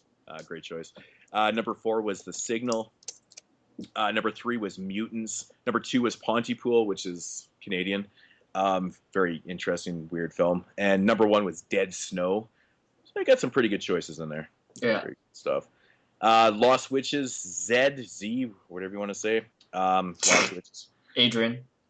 Adrian, also known as Adrian. Number 5 is Detention of the Dead. Now that one really took my Anchor Bay. Ooh. Number 4 was Zombielands. Number 3 was Resident Evil. Number 2 was Planet Terror. And number 1 was 28 Days Later. I personally don't consider 28 Days Later to be a zombie film, but that's just me. But it falls into the same type of category. But interesting list by Adrian there. What else do we got here? We have... sorry, guys. I know Martin VP has a list here. Martin VP, number 5, Pontypool, showing up on there again. That's pretty cool. Number 4 is La Horde, or The Horde. Number 3 is Rambach. Number 2 is Zombieland. Number 1 is 28 Days Later. So we're definitely seeing a trend here with some of the films. And then who we got? Movie Collector 666. My good buddy Zach. Big shout out to Zach for sending me a package. Sent me like 3 Shriek shows just out of the kindness of his heart. Fucking awesome, dude. All sealed. Big shout out to Zach for hooking me up with a video intro for my 7 Days of Horror. Oh yeah, it's actually a pretty dope intro. Like that. Yeah, I like it. So actually, and Zach always takes it upon himself to do a top 6 list, which makes sense since his name is Movie Collector 666. Number 6. Did you catch it? I when I shouted him out, I said movie collector 616 Yeah, I totally in my got video. that. I was like, oh shit! I'm so used to saying Mood 616. Oh well. All right, so number 6, he's got Fido, which that's fucking awesome. I love that film. Number 5, Tokyo Zombie, which Zach actually recommended, or he asked me to do a review on my film one time. Tokyo Zombie is a really, really goofy Japanese fucking zombie film. It's so funny. Number 4 is Undead, which I was super stoked that someone actually put Undead on their list. It's an Australian film, I believe. I reviewed that actually once on a old channel. Number 3 is The Dead. Number 2 is Dead Snow, and number 1 is Planet Terror. We got Dubby Doubles, top 5 list. Number 5 is Cockneys vs. Zombies. Number 4 is Planet Terror. That one made a lot of lists. Number 3 is Beyond the Reanimator. I was so surprised to see that on there. Definitely not everyone's favorite in that trilogy, but I fucking like that TV film. Number 2 is Dead Snow, of course, and number 1 is Poultrygeist. Now, my man W with his trauma love. I love that shit. That's fucking phenomenal. So who wants to go first with your guys' list? Top 5 post-2000 zombie films. Doesn't matter to me. I'll go first. So, at number 5, I have. Hold up. Maybe I shouldn't have went first. At number 5, I have The Dead. Okay. Number 4, I have Land of the Dead. Number 3, I have Planet Terror. Number 2, I have Dawn of the Dead, the remake. And number 1, I have Dead Snow. Cool. Jeremy? All right.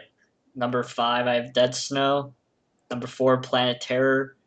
Number 3, the Dawn of the Dead remake. Number 2, Poultrygeist. Number 1, 28 Days Later. 28 Days Later almost made my list, but I was like, you know what? I'll throw The Dead on there since 28 Days Later is more of an infected and, Yeah. Before I give my list, I just want to name off a few films that honorable mentions that I think that need a little more recognition. I don't think a lot of these ones even made anyone's list, but maybe a couple of them did. But I talked about Zombie Town actually on the last podcast. I really do recommend that film. That's a really good low-budget zombie film. Very surprisingly good. Outpost. I was very surprised not to see this on anyone's list. I thought maybe somebody would mention that. I actually thought of it, but I thought they were more like ghosts. Yeah, but it was ghost zombies is what it was, right? Yeah. If we was doing a top 10 Nazi zombie ghost movies, that would totally make it number 1 spot. Totally. I had The Dead on there. Dance of the Dead.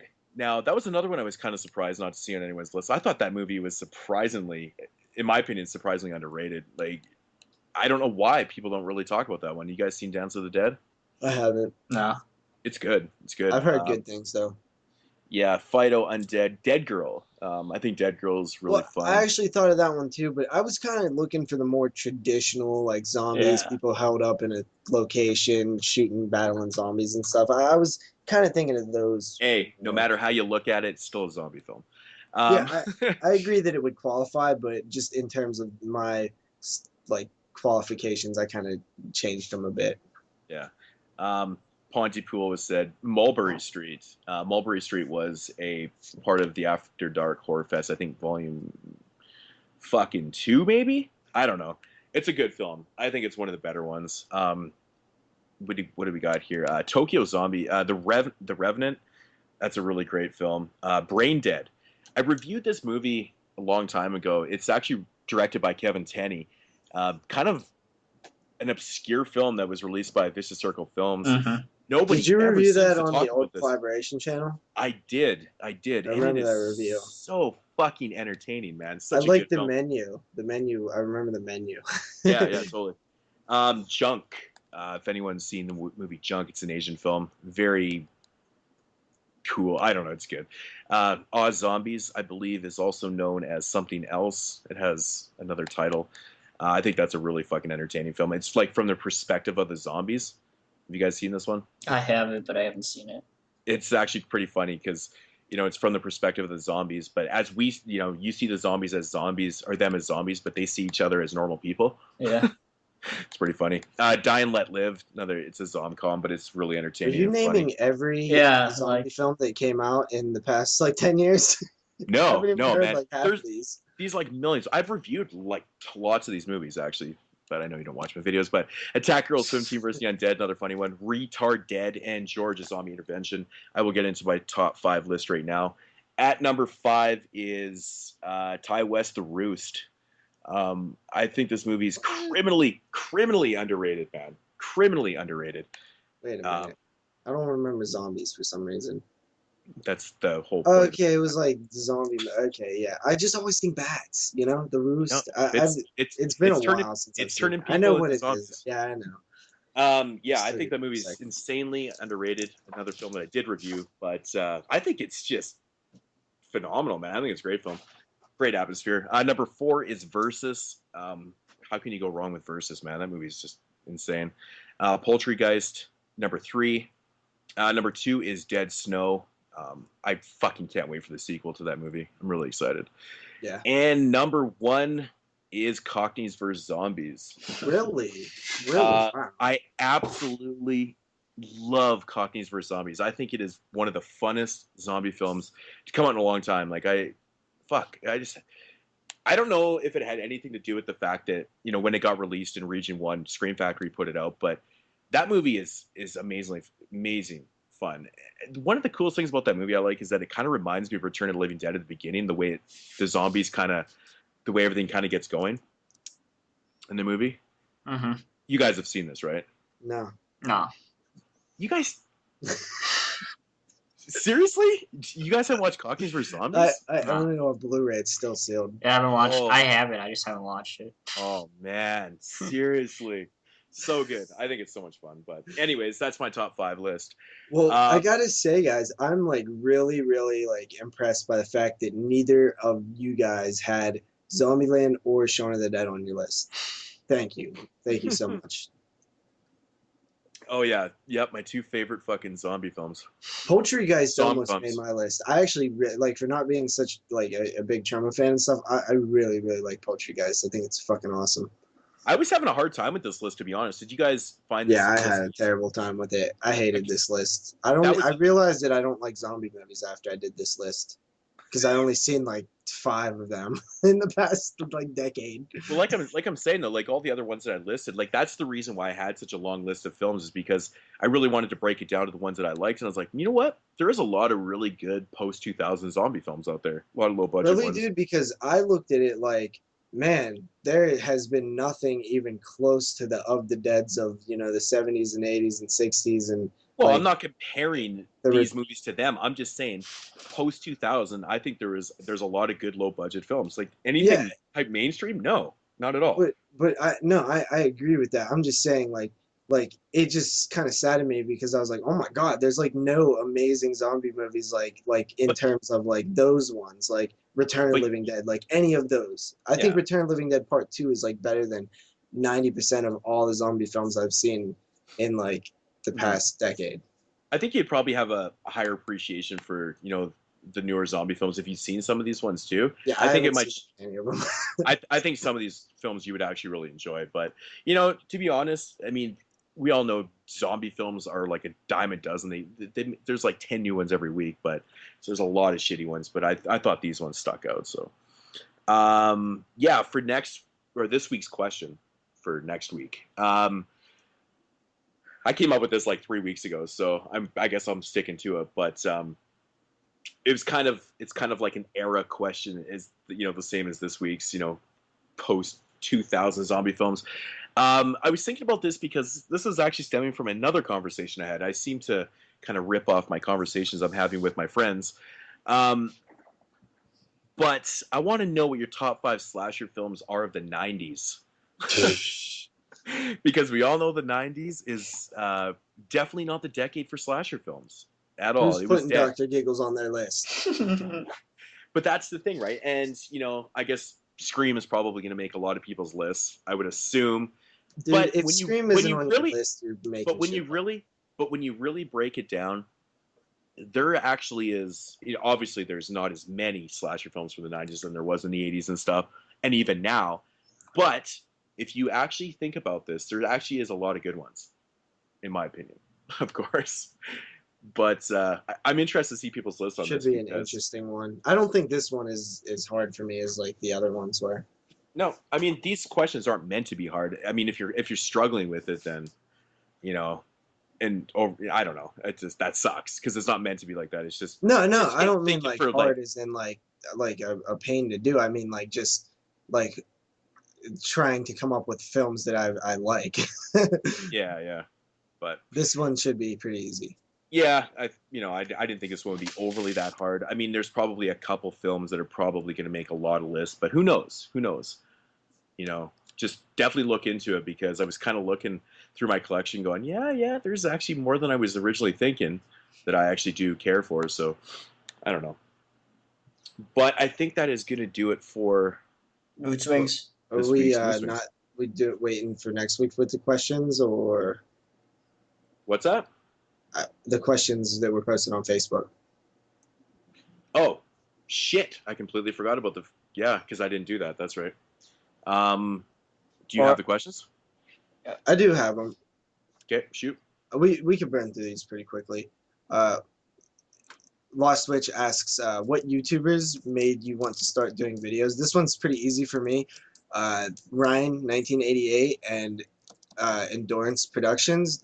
Those two guys were like the first people I ever noticed on YouTube.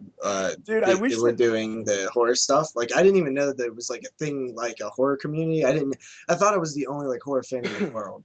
So it was like really interesting when I found those. I love watching Endurance Productions Saturday videos. I don't know, he doesn't do them too much anymore, but and he just like talks about horror films. And he drinks beer and he burps and fucking he's just being all like belligerent and shit. You ever watch those? Fucking so funny. Yeah, I've watched a little bit of him. I haven't watched in quite a while. Like I barely watch YouTube videos anymore. You know this, but yeah. No, I still check out his video. Like when he posts his stuff up. Like yeah, I watched him way back in the day too. But fucking I remember Saturday, one of the so funny first videos I watched from him. I don't even think they're on there anymore. I think they got took down or something. He was traveling and he took the Friday the 13th box set with him, and he was like at a hotel and he was just watching them and he was like filming it and then he would like cut and like say something about the movie each sequel and then like he would like I think he recorded the TV a little bit, so I think that's why they like came down eventually. They might still be there, but I remember that was like so long ago. But that's like one of the first videos I remember seeing ever, like horror related. For me, the YouTubers that made me want to do videos it's actually pretty easy, man. I remember seeing OD666666 back in the day, and his taste was just like blowing my mind. I was like, this guy's taste is fucking phenomenal. Vance Spalding 069 was another guy.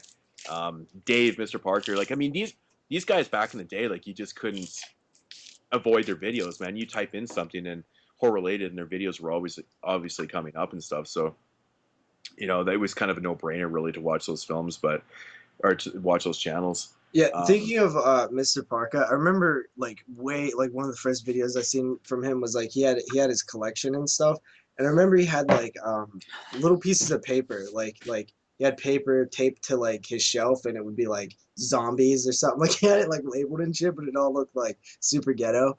And I remember that was so long ago.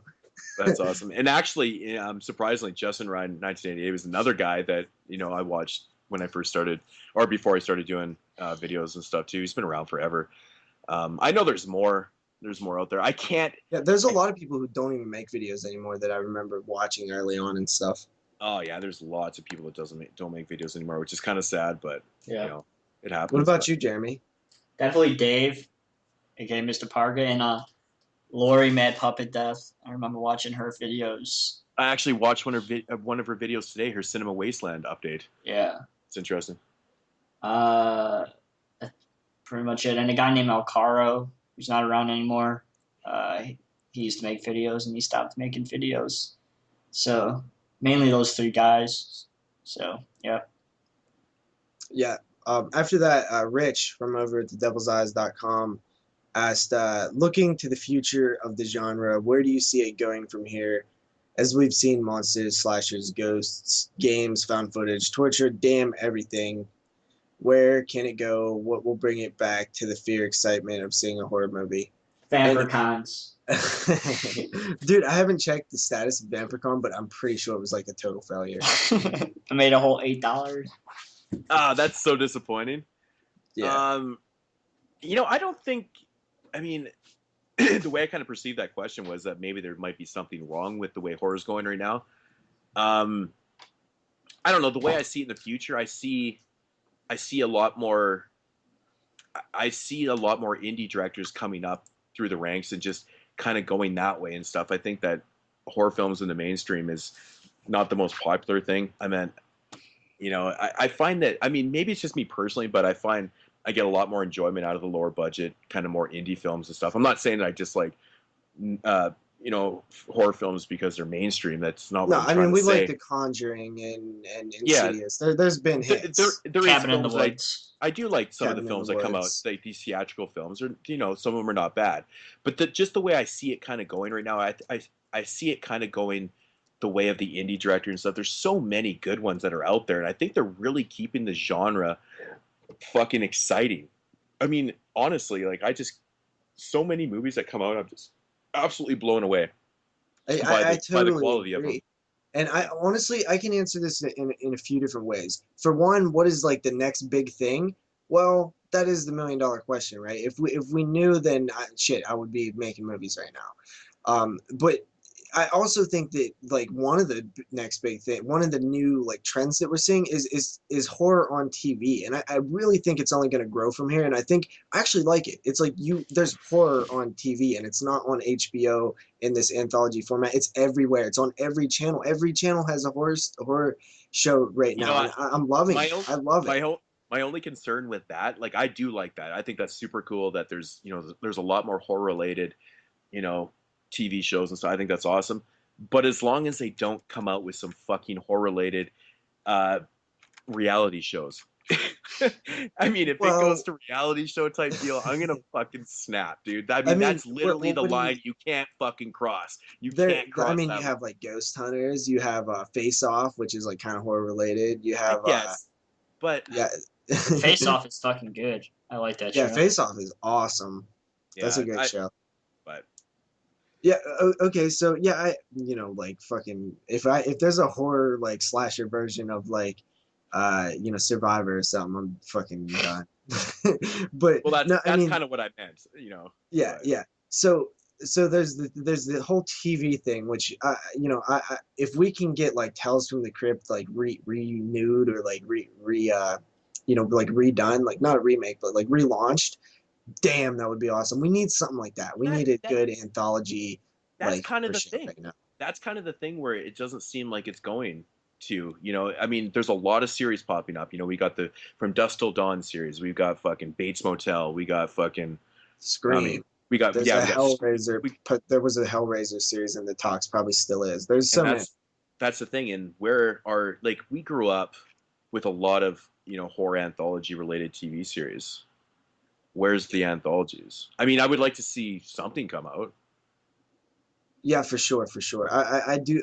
I mean, I would love to see some of these things.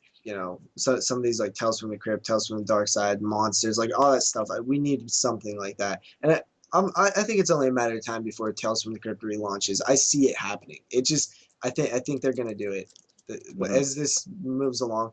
And also the next thing I was gonna say, like you was talking about ambient stuff.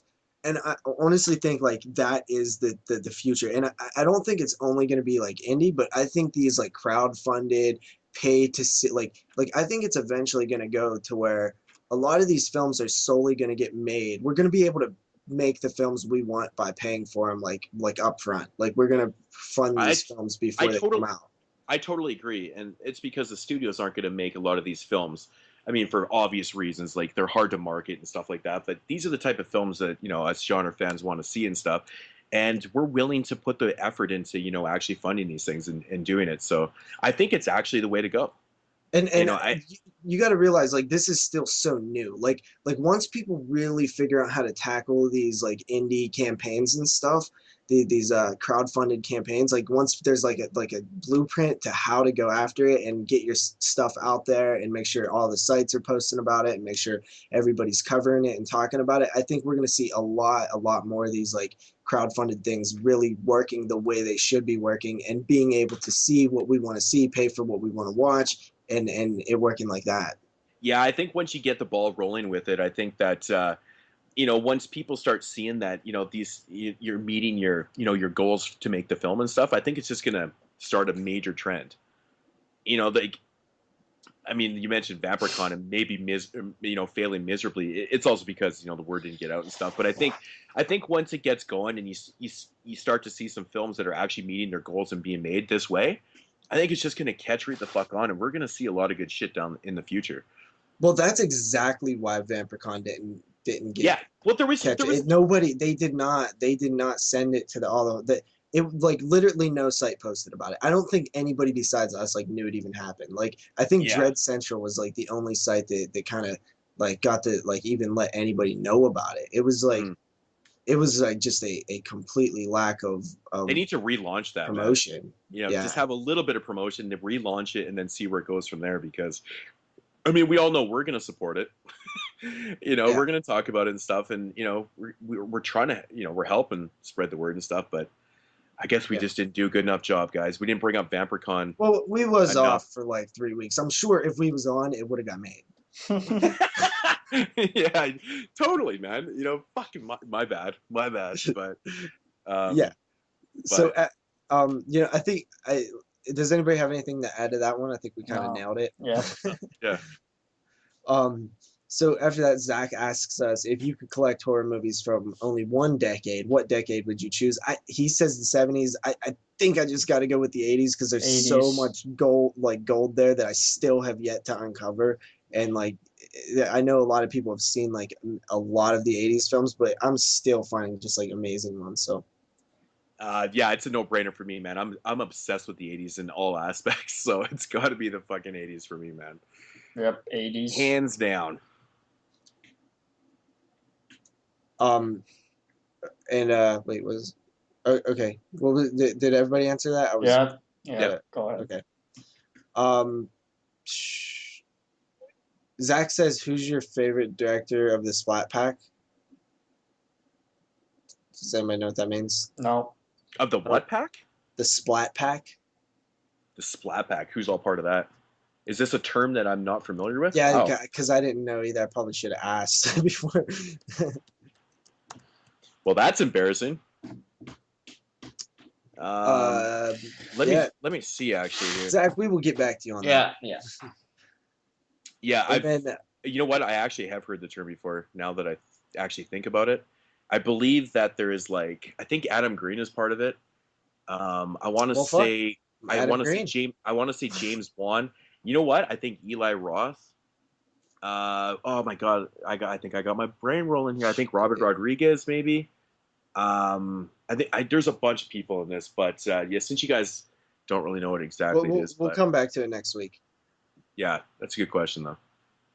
And then Matthew Cantor asks, what got you into horror DVD Blu-ray collecting? I'll answer it really quickly. I was looking for something to do. I was living alone. I was young. I was in my teens. I was living literally by myself. I was looking for something to do. I started revisiting some games that I grew up with, like, you know, on the NES, and I was buying some of those, and I was like, man, this is kind of fun collecting these things. And I always kind of had a small little DVD collection of horror films and VHS horror films, and I was, you know, playing these games, and I realized like this is kind of expensive thing to collect, so I just started buying some movies, and it's quickly just I started seeing people. I wanted to see like what movies were out on DVD, and I ended up coming across like DVD Blu-ray updates and shit like that on YouTube, and I don't even think there was Blu-ray when I did that, but you know, I was finding DVDs on there, and I was like, man, it kind of reignited my like love for horror, and I always kind of had it, but I didn't realize like it was so like there was a culture, like there was a whole horror like thing out there, and it just that's kind of what got me into collecting. Once I started, watching people collecting on YouTube, I didn't even know it was a thing. So yeah. Mm. Yeah, I started collecting way back in the day, like VHS and stuff. I no longer pretty much have any of my VHS. I think I got rid of them just because of my moves and stuff. And we all know how bulky VHS is and fucking heavy it is and shit. But yeah, I started collecting the films and stuff because I just love I love horror films in general. But man, how can you not deny how awesome VHS cover was back in the day? Yeah. It was one thing I just loved to have around. I'd face those things. I would have them everywhere. It was just something that you had to have. And I mean, it just really grew from there. VHS, I bought them when I could, throughout, I guess would be the late 80s and 90s and stuff. And then DVD came out, I believe, commercially in 1997, which I was still buying VHS, I believe, until probably about 2000, 2001. I didn't even actually get a DVD player until, I want to say, 1998, 99 or something. I think it's when the first one I bought. And it was, like, insanely expensive. DVDs were so overpriced. So I was still collecting VHS, man. And what was the original question? It was what got you into collecting, so you kind of answered it. Yeah, it was arts and stuff. It basically was, and then yeah, it just kind of grew from there. But yeah, it was the films obviously come first, but arts, man, holy fuck, I love it. So also, I forgot to add that while I was doing this, like while I was like collecting those NES games and I was living by myself, I didn't have cable, so I was like watching a lot of my my small collection of DVDs, which was probably about 30 horror movies, and I was watching them over and over again, listening to the commentaries and shit, and I was like. That was right around the time I got Netflix, and I was like, well, I'm going to do the DVD thing. And then I was like, man, I'm tired of paying, $15 a month. I only get like, 2 movies by the time I send them back and stuff. I'm about to, just start, going on eBay or something and buying like cheap, like horror films. And that's kind of how it also started. Mm-hmm. I wanted more stuff to watch, and I wanted to own it because I was like, well, this sucks. I don't really like renting things through like Netflix. Like I'd rather rent it at a store or buy it. Actually, that's a good point though too, because I was never a big fan of like, renting films from. I mean, we all did it growing up and stuff, but I mean, if I could buy something that that I wanted to watch and stuff, I would. Yeah. If I, but that was the thing, like, renting, I was just, oh, I'm putting money towards this rental and I got to give it back and stuff. And then, back in the day, like, there had to have been that one film that you went back to rent like 17 times and you realized you're like, I could have bought that motherfucker 3 times. Well, when I was young and I was renting like, Friday the 13th, like part, 7, like every weekend. I didn't even know you could buy them. Like I didn't even know where to buy like VHSs. Like I didn't know. Like I just like I knew people had them and I knew people who had them, but like I did not know where to get them. All I knew is you could rent them, and that's what I did. I used to have this really awesome mom and pop VHS store back in the day, and that's all they sold it was just like this massive store. Well, I mean, pretty decent size. It was just all VHS, and that's what you bought. It was super cool, And man, thinking back on that, it's so disappointing. That it's just not there anymore. None of that thing. All those things are gone. Sucks, but Jimmy, did you answer this question? Basically like the same way as you. You guys followed my name. I was an NES collector before I started collecting movies, and I was spending way too much money fucking hunting games and stuff like that. And the hobby kind of caught fire, like wildfire, really. And everybody started collecting games, and the market just exploded, and things got more and more expensive to get that were expensive when I started collecting. So I decided just to drop it and find something else to collect. And as you guys remember from the first show, if you guys been listening, I've always liked horror movies. So I learned about this whole underground horror community with all these, low budget straight to DVD horror films that I've been missing out on. So I decided to hop onto the DVD board, and you could see how that took off. But that's pretty much it. Yeah. And finally, Andre asks us, what are some of our favorite films from like kind of the big horror guys like Craven, Carpenter, Romero, and I'd probably say my favorite Craven films are definitely the Elm Streets and the Screams. I also really like Serpent and the Rainbow, uh, Hills Have Eyes, People Under the Stairs. I'm a huge fan of Carpenter, of course. Halloween, The Thing. You can go is, through like, every one of my single favorite. director, JP. Just a couple. Well, we've already an fucking hour and 45 Um, minutes. and Well, Ghosts of Mars, of course. I actually like that one. I know a lot of people don't. And of course, Romero's the three fucking Dead films are awesome. And I mean, are you done? yeah, Sorry. pretty much. But for Romero, for me, like obviously, Dawn of the Dead is my favorite horror movie of all time. So I'm not really gonna say. I'm gonna talk like one film that I fucking love by Romero that people do talk about, but it's Martin. I fucking love Martin, man, from 1978. Also, it's like a really Yeah, I kind of really weird need to vampire. see that one, man. I've been hearing a lot of that one lately on different podcasts and stuff, and it's just like, man, I need to get to. I actually, I've only seen like Romero's like main like Dead films. Like I haven't even in Creepshow. Like I haven't even seen like Mhm. most of the other ones. It's got some pretty good films. As for Wes Craven, I mean, I don't even want to mention Nightmare on Elm Street, but one film by Wes Craven that I fucking love, Were you gonna say and Shocker? it is. I always do the stupid joke, and it's kind of a shocker. It's Shocker, man. I love Shocker. I think it's really not a great film, but it's so fucking entertaining. It's basically it's like Nightmare on Elm Street. We all know that, but it's just so Besides much. Elm Street and Scream, though, what is your favorite Craven film?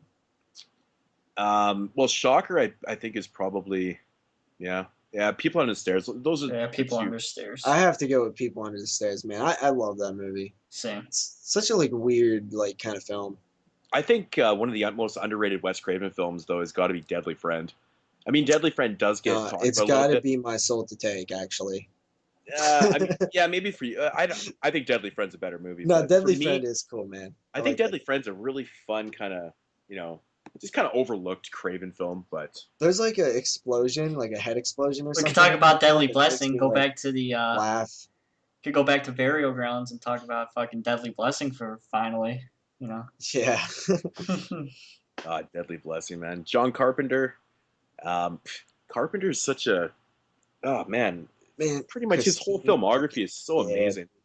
I mean, I don't know what to say. I watched The Thing a couple weeks ago again. I hadn't watched it in a while, and Top every time, 5 of all every time. time, every time I watch The Thing, it just blows my mind how fucking amazing that movie is. You know what? And then you Like, think that it like failed. It like was a flop, and that just blows your mind even more. yeah, it's so crazy, man. Like that movie is phenomenal. In my opinion, it's his best made film. I'm 100% agree on that. Like I know I Halloween gets like the love, but honestly, like all around the thing has like no flaws. Like it really is like such a perfect film. Yeah, I fucking love that film. But as for Wes Craven, John Carpenter, I always said I think that the most underrated and one film that I fucking love with a passion that no one ever talks about is In the Mouth Ghosts of of Madness. Mars. In the Mouth of Madness, I think it's just a brilliant film, and I think it's maybe because of the time it came out. It's like that mid '90s movie that I don't know. People just definitely weren't watching as much and really respecting the genre as much as they probably should have been. And I think movies like that kind of got overlooked a little bit. In the Mouth of Madness is a beautiful film, great story, good effect. It's just a good film. I recommend it to anybody, man. It's great. But I can't deny, I love Christine. Christine's such a fucking amazing film. Yeah. Yeah, dude. Christine, fucking all of them are awesome, and that pretty much wraps it up for Mood Swings. I think Jeremy would agree with all those, correct? Pretty much. All right, since we're an hour and 48 minutes into the show right now, instead of talking about our 3 films that we watched in the pick of the week, I think we all just agreed we're just going to do the pick of the week and then hop into the Banshee chapter, so this doesn't turn out to be a 3.5 hour long show like it probably would be if we did 3 films and the Banshee chapter. So okay, we can do that. So we're just going to do pick of the week. So who wants to go first? Go ahead, Jeremy. I'll go. Me? Or you go. All right. My pick of the week is a film I watched a few weeks ago that I reviewed up on Body Bags, and it's a 2013 film called Flu that was released in 2014. This movie totally blew my mind and totally caught me off guard. So I was walking down the aisle at Walmart, looking for movies to buy. Well, just looking at the cool new movies that I would probably buy at Family Video later on down the road. And this movie caught my eye. I picked it up and I read the back, and it seemed fucking amazing. I love films where viruses run rapid on cities and they don't come back to life. They just kill the people instead of coming back to life. I think it's so interesting, kind of because I'm a hypochondriac myself, and I think about those kind of things of like, the fuck would happen if shit like that went down. But film basically follows this guy who's a paramedic, and it's a South Korean film, a paramedic in a big city in South Korea. And one day there's this accident, and this woman's car falls into like this mine shaft, and he saves this woman, and of course falls in love with her, and that's like a side story. And one day this shipment arrived in a crate, and it was filled with dead bodies of these people who had this infectious disease that once you get it in your bloodstream, it kills you off slowly, and it starts to run rampant on the city. And of course, the government's trying to decide what they should do, and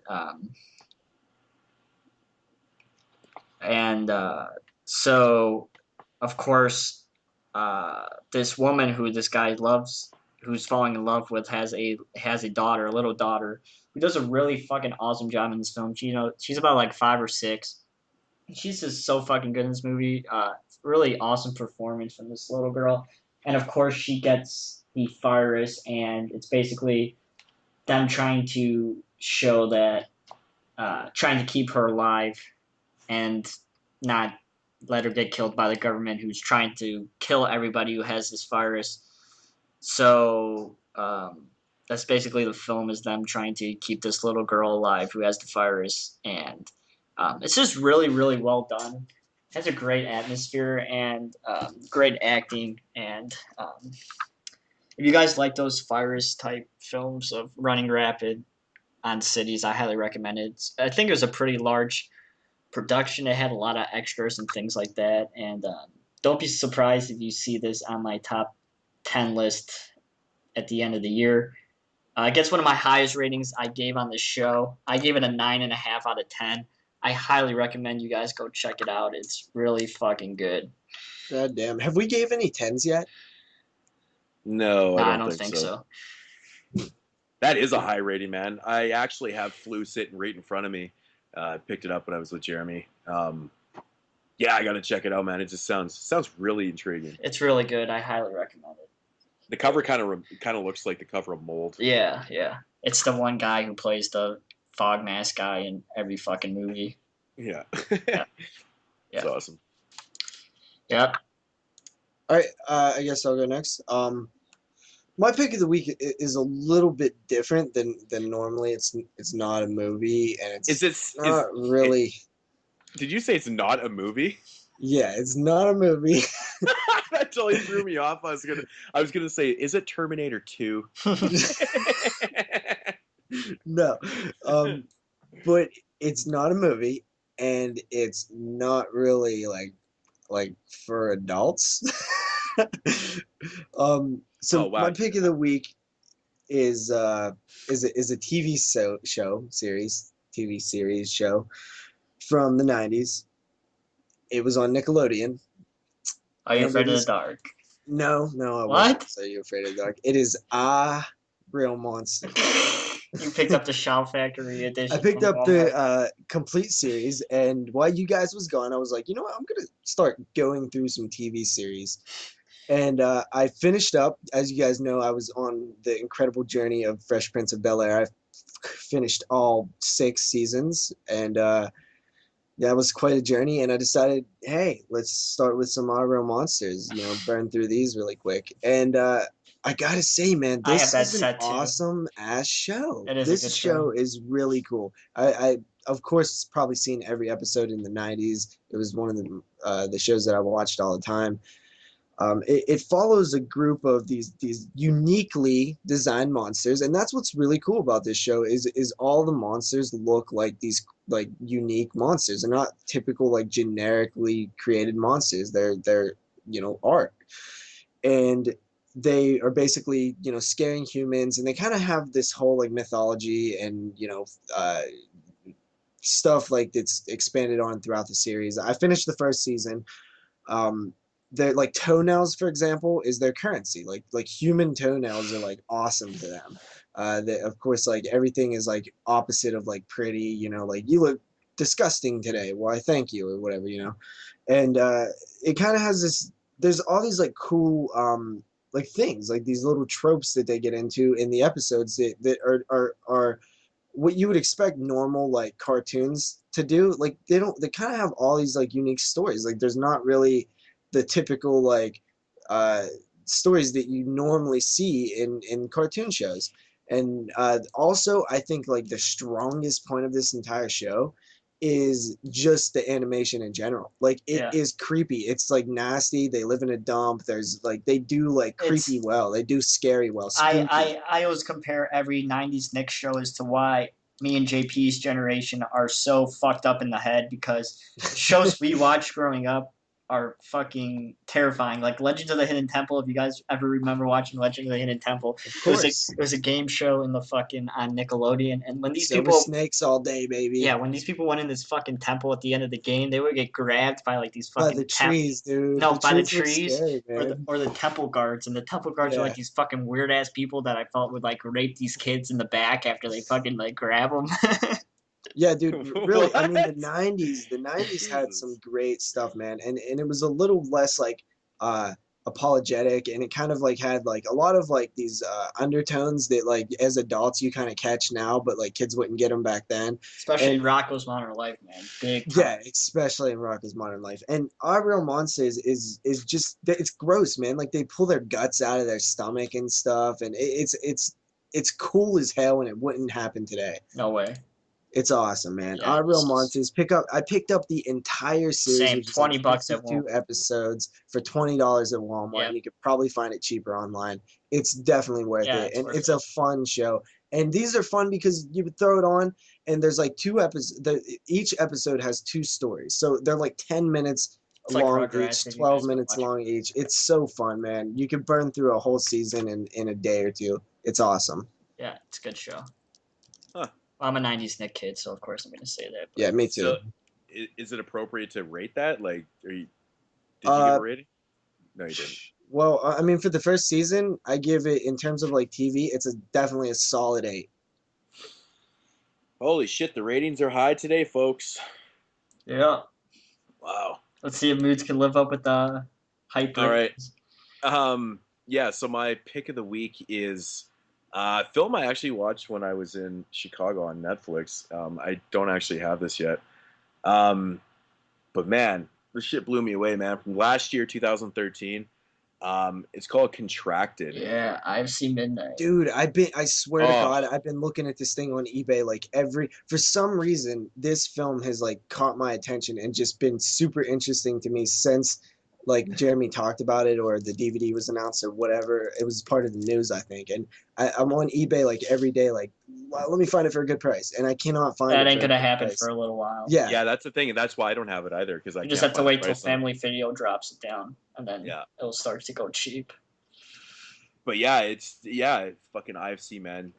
Midnight just putting out another really good one. But yeah, it's about this girl named Samantha.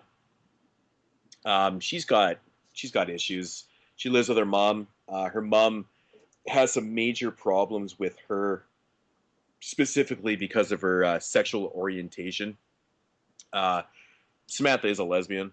She's got issues with her girlfriend. They've recently broken up and stuff.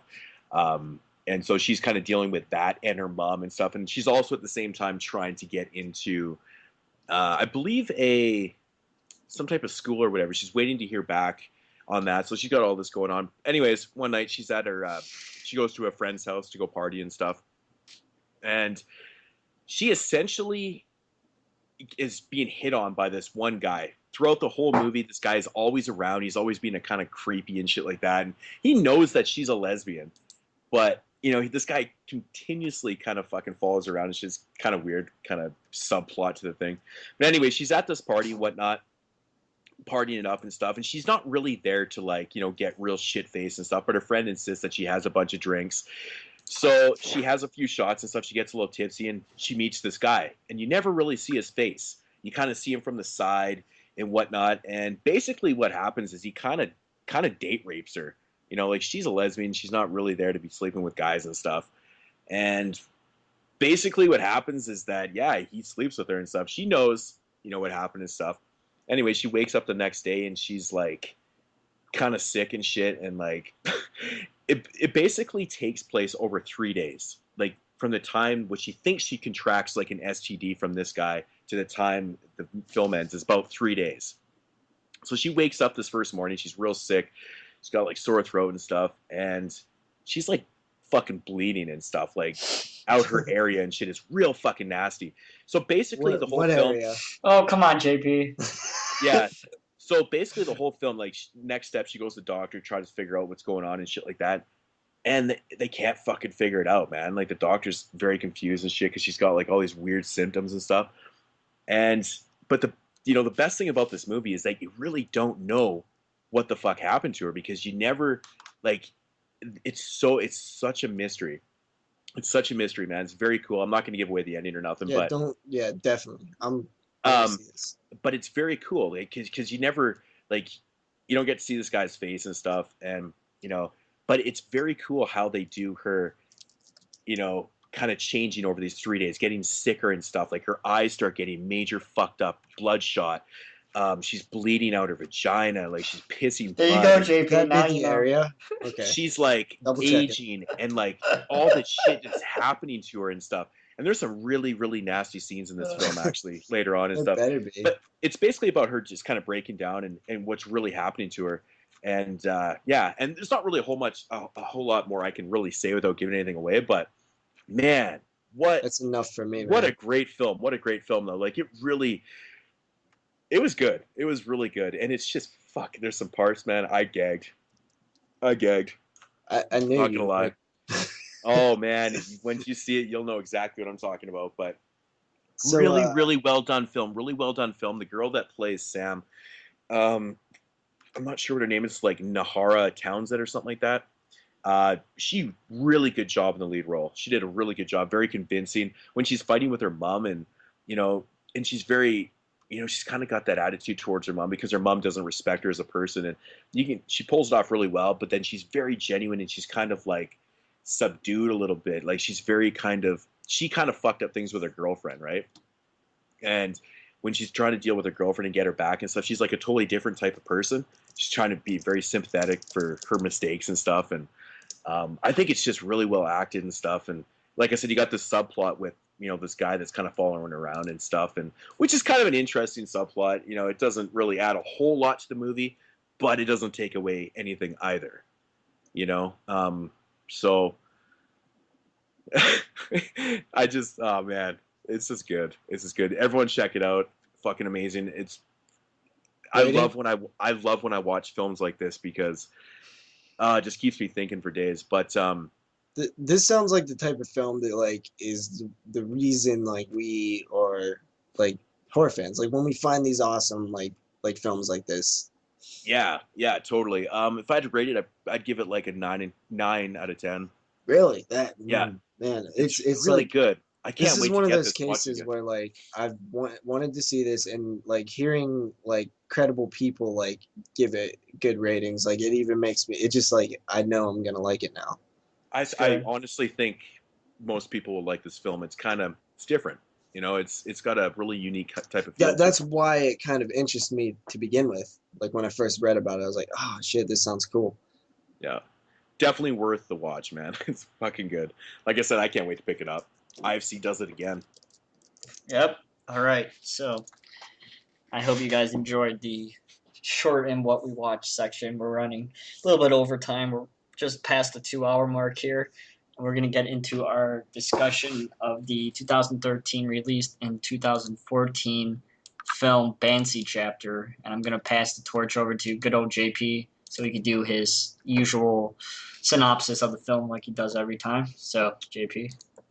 Okay, so the IMDb description is journalist Anne Rowland explores the disturbing links behind her friend's sudden disappearance, an ominous government research chemical, and a disturbing radio broadcast of unknown origin.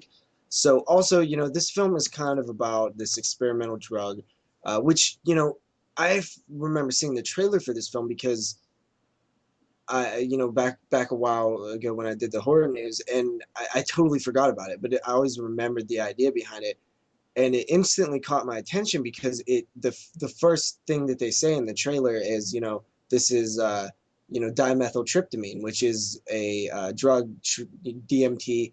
It's kind of short. The short version is DMT, and this is a real drug, guys. Like, I don't know if you guys know about it. It's extracted from the pineal. It's in your pineal gland, but it's in a lot of other things too. It's in living things, and it's like the most potent psychedelic like ever, like in the world, and it's also one of the most illegal drugs in the United States. And I thought the idea to do this was just, DMT and a horror film. Just it sounded so awesome to me. So that's kind of like my little backstory on it. But so they kind of take this drug, and this guy disappears, and the woman who had some sort of previous relationship, maybe more than friends, is looking for the answers and reasons and mysteries. They were like covering things. They were schoolmates, and they were basically into the same type of like journalism type deal. Yeah, that's the bond that they had. Yeah, but it also, she kind of hints at, that maybe she liked him a little bit more than that. Most definitely, yeah. Yeah, so she gets involved with this writer, and as they experiment with this this special sort of DMT that's in the film, it's kind of extracted directly from your brain, and it's like a little bit crazier, and there's this like weird broadcast, and there's this whole government research thing. So what did you guys like think of it? Like, that's the plot. What did you think of it? I thought it was good. I thought it was actually really good. I thought it was a refreshing retake of From Beyond. I thought it was good. Yeah. I really like the elements of like the whole investigation into it and stuff, and then it's just, it has a really dark type feel, and it's such a mystery though too.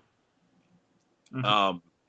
To like find, I don't want to give anything away in the ending. I don't even know if I should say that, but kind of what it comes down to with what the government was really doing, or what they discover and stuff.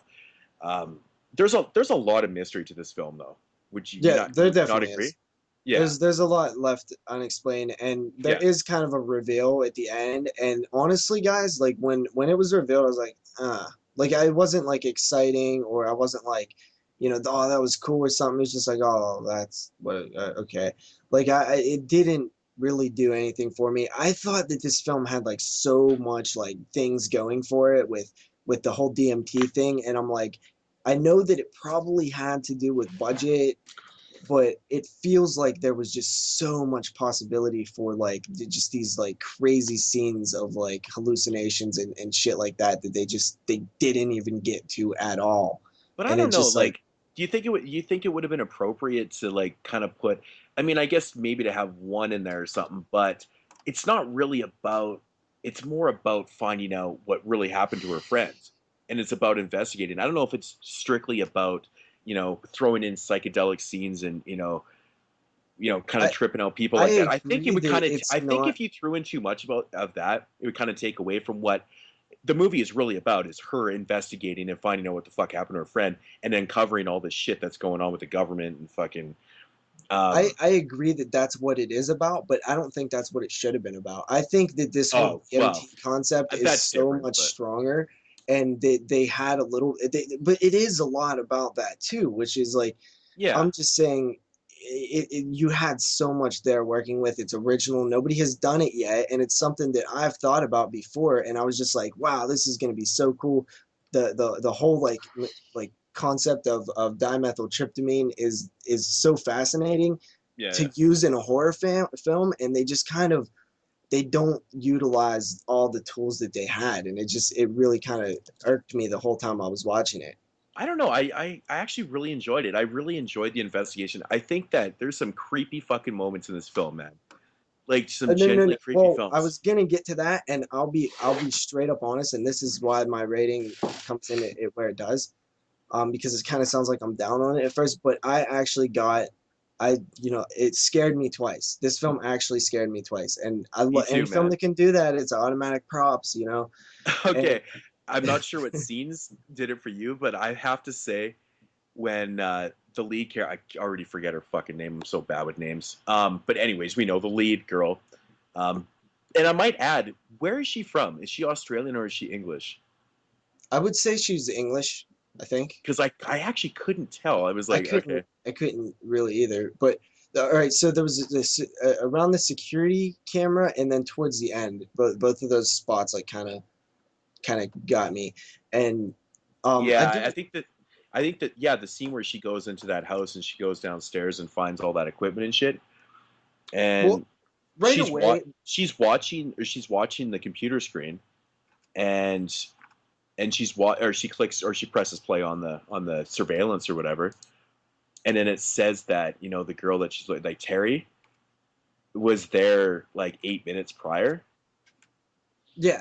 Did that not trip you right the fuck out? I was like, what the fuck? It actually like scared me. I was like, wow, that's really creepy, man. Yeah, that it's not like you don't really. There's no like something that like jumps out at you or anything. It's just the thought of like, oh my god, like somebody's in this room. Like that stuff works on me all the time. The best thing about that scene is that the best thing about that scene is that they don't give you any idea that there's someone there. Yeah. Like, you obviously have it in the back of your mind that there could be, but there's nothing there. There's no jump scares. There's nothing. You don't see a glimpse of anything. You see it through the surveillance like 8 minutes ago. And then her turning around, it was just like eerie as and this fuck, is man. This is not like a new technique or anything. Like I believe it was even in VHS 2. They did something similar to that. But I've always think that technique works. And it's not a jump scare, and it's not like some weird like like surprise moment, like cat in the closet or anything. It just relies on like the thought of something, which is always scary. But good atmosphere definitely does help. I loved when she goes down there, like she's walking so melodically, and she's so slow, and she's kind of doing everything very specifically, and she's talking on the radio, and she's being very specific about it, and then just kind of sits down and like, and at the same time, like she's talking to the guy that kind of reminds me of like Hunter S. Thompson in a way. Doesn't he not? I don't even know who that is. Hunter S. Thompson, fucking Fear and Loathing, Las Vegas. Never seen it. One of the most famous writers ever. Anyways, that guy just totally reminded me of smoking nonstop and drinking and just bald head. But yeah, that guy just totally reminded me of Hunter S. Thompson, just the way he talked and shit. But she's kind of dealing with what just happened with him. Like, she fucking, like, dude kind of like, kind of freaks out and stuff and starts bleeding out his eyes. And then all of a sudden he's like having this conversation with her on the radio, as she's kind of creeping through the house, and it's all dark and shitty. And like, he even kind of mentions it too. He's like, hey, can we get going? I'm bleeding out my eyes. Yeah. But like that whole what she just dealt with, and she goes into this situation. I really like that transition. I thought it was awesome. It was good. Okay, so there's a few things that kind of like minor like plot issues that I have. Like, for one, when you set up your story and it feels like kind of a serious movie and stuff, and then like there's these little things that kind of bug you, and it's not too much if there's only one or two of them, but if you see more and more of them, they kind of get on your nerves. And it's just things that could have been explained through a line of dialogue or something. And that is, early on, after the friend, disappears and the guy's questioned by the police and stuff, then the girl decides to go to his house, and all the shit's just there. Like, all of his notes and all his like stuff is there. Like, why? Yeah, why is it there? That shit would be locked up in a crime lab. You You totally took that read off my tongue, man. Like that actually bugged me too. Because I even looked at it and went, no way. All that shit is sitting there. And Like it wasn't was even like like she had to look for No, hard. Like that's she exactly my literally point. just lifted up the thing and it was like the exact thing she needed. It was the first thing, and she's like finding all this connecting It was evidence. like friends she's like, in oh, Colorado or whatever. like, Like oh yeah, and then this, and I'm like, what? I'm like, that doesn't make any sense. There's no way. And because when they questioned the kid, he was like, my friends in Colorado. So they would have seen that and they would have been like, oh, look, it says it in the book, here. And like the police would have nailed that shit day one. Oh, big time. Yeah. And Yeah, then that bugged me. There was another thing that kind of bugged me. How when she meets the writer guy and she's all like, oh, it just so happens, we're gonna, trip out tonight. You should join us. And then like it's the first time they're doing this new shit. It just felt a little contrived, and I was like, yeah, I don't know. Like it just feels like a little too. Totally, man. Those are the exact moments in the film. I thought the same thing. It felt a little too convenient. Yeah, too convenient as hell. Like it just like, oh, so they just had this tripping out party planned when you come and visit this guy at a bar, and it just so happens that they're trying this new stuff for the first time. Yeah. This new like hardcore stuff thing. that they sold your friend, they're now just trying it. So totally. Yeah, those are my sense. two like issues, but I could get past those. They don't bum me out too much. Mm. Yeah, I gotta say, like the ending for me wasn't overly, great for lack of better Honestly, words. I don't even think it really was like that. Like it's not even like smart or anything. It's kind they just needed to end it somehow. They just needed to end it, so they ended it that way. I think it's a bad ending. Yeah, I'll go on the record and say it's a bad ending. I wasn't. Yeah, I know, but it doesn't. It to me, it didn't honestly ruin the whole experience of the film. I really did enjoy it. I liked it. Yeah, I thought it was actually really well done. But like, I do understand where you're coming from. Having a little more type. Maybe more psychedelic in there. Maybe having one a really good scene with that and stuff, kind of showing the effects and exactly what it's doing. Because the whole time, the issue is that there's multiple people tripping out in this thing, and we don't get to see it from their point of view ever. Yeah, exactly. Yeah, I really did like the scene though. Like when you see that open brain, and they're like extracting it right out of the brain. I thought that was really cool, man. I loved all the old like 70s like footage stuff. Like I love when films use stuff like that. Yeah, it was definitely cool. Kind of sets the mood. I kind of liked the writer guy. He was interesting. Yeah, like I said, man, he reminded me of Hunter S. Thompson, which is like a hero to me. But it just totally reminded me, like Hunter is the way he is, smokes and drinks constantly. It's just his whole appeal about him is just exactly how his, the real life Hunter is. Well, I mean, not exactly, but it was fitting though because he was a writer, and that's exactly what he is. And this film does make you like want to know more. Like the whole time you're like kind of like wondering like what this shit is and like what's going on and what this broadcast is it's one of those films that, and you almost feel like a little bit like they maybe could have gave a little bit more because like it feels like there was a lot of stuff that you were still wondering by the end. Oh, for sure. And it's not, and I'm not sure if there was answers. That's the problem. If there was answers and you're supposed to figure it out yourself, that's one thing. But when there's actually no answers and they just decided to end it that because they couldn't think of anything, that's when it becomes an issue. And I'm not sure which one it is, but it feels like more like there's not a whole lot of answers. I know sometimes when those endings happen, I'm just like, maybe they just don't want to give anything away because they're trying to keep that type of mystery or whatever. But it could be that they don't know. Oh, totally, totally. And it's our job to figure out which one it is. Or, it's one of those, ambiguous endings where it's like, kind of figure it out, just kind of like what, I mean, the thing is though, sometimes it's such a cop out though, it's like, okay, maybe they give you a little bit in the film, maybe it's a little, kind of subliminal or something, but, when it all comes down to it, people do like to actually know what happens. Or at least have an idea that there's an answer. Like there has to be an idea that there is an answer. Yeah, if you have to figure it out on your own, like kind of use your own ideas and stuff that that's fine. But yeah, I know exactly what you're saying. Yeah. So I'm pretty much. That's pretty much all I had to say about this one. I think I got it all covered. Yeah. Yeah, I was a little disappointed we didn't get to see her boobs. Boobs. Yeah. No, I'm just joking. Yeah. Actually, I'm not trying to be I don't pervert, even but think. I didn't even realize that actually. That there was no boobs or anything. Was there? I don't think it would fit. No, there was boobs. There was on the No. table. There The was girl quite on a the few boobs. table. There was Was actually there? a couple. There was I a can't couple even different remember. girls on those tables that showed boobs. But I was talking about the lead. But it really wouldn't have fit in because who would she have? I guess they could have had a sex scene at the beginning with her. Well, no, that wouldn't make any sense. Well, she now, could have just like got a shower or something. just randomly in the shower one time. Yeah. Hey, do I you don't know. remember the film Slaughter High when the one girl like just randomly gets in that bathtub like after somebody dies? Like that shit is the most silliest thing I've ever seen. Oh, I know. Yeah. But I love that movie. It's awesome. Ratings? Yeah. You go first, JP. I gave it a 6.5 out of 10. Yeah. Yeah, I was thinking about this after I finished, and I'm going to give it a 7. I liked it. 7. Yeah, I mean, just for Those scare scenes, man, really bumped it up for me. Mm-hmm. I'll give it a 6.5 too. 6.5.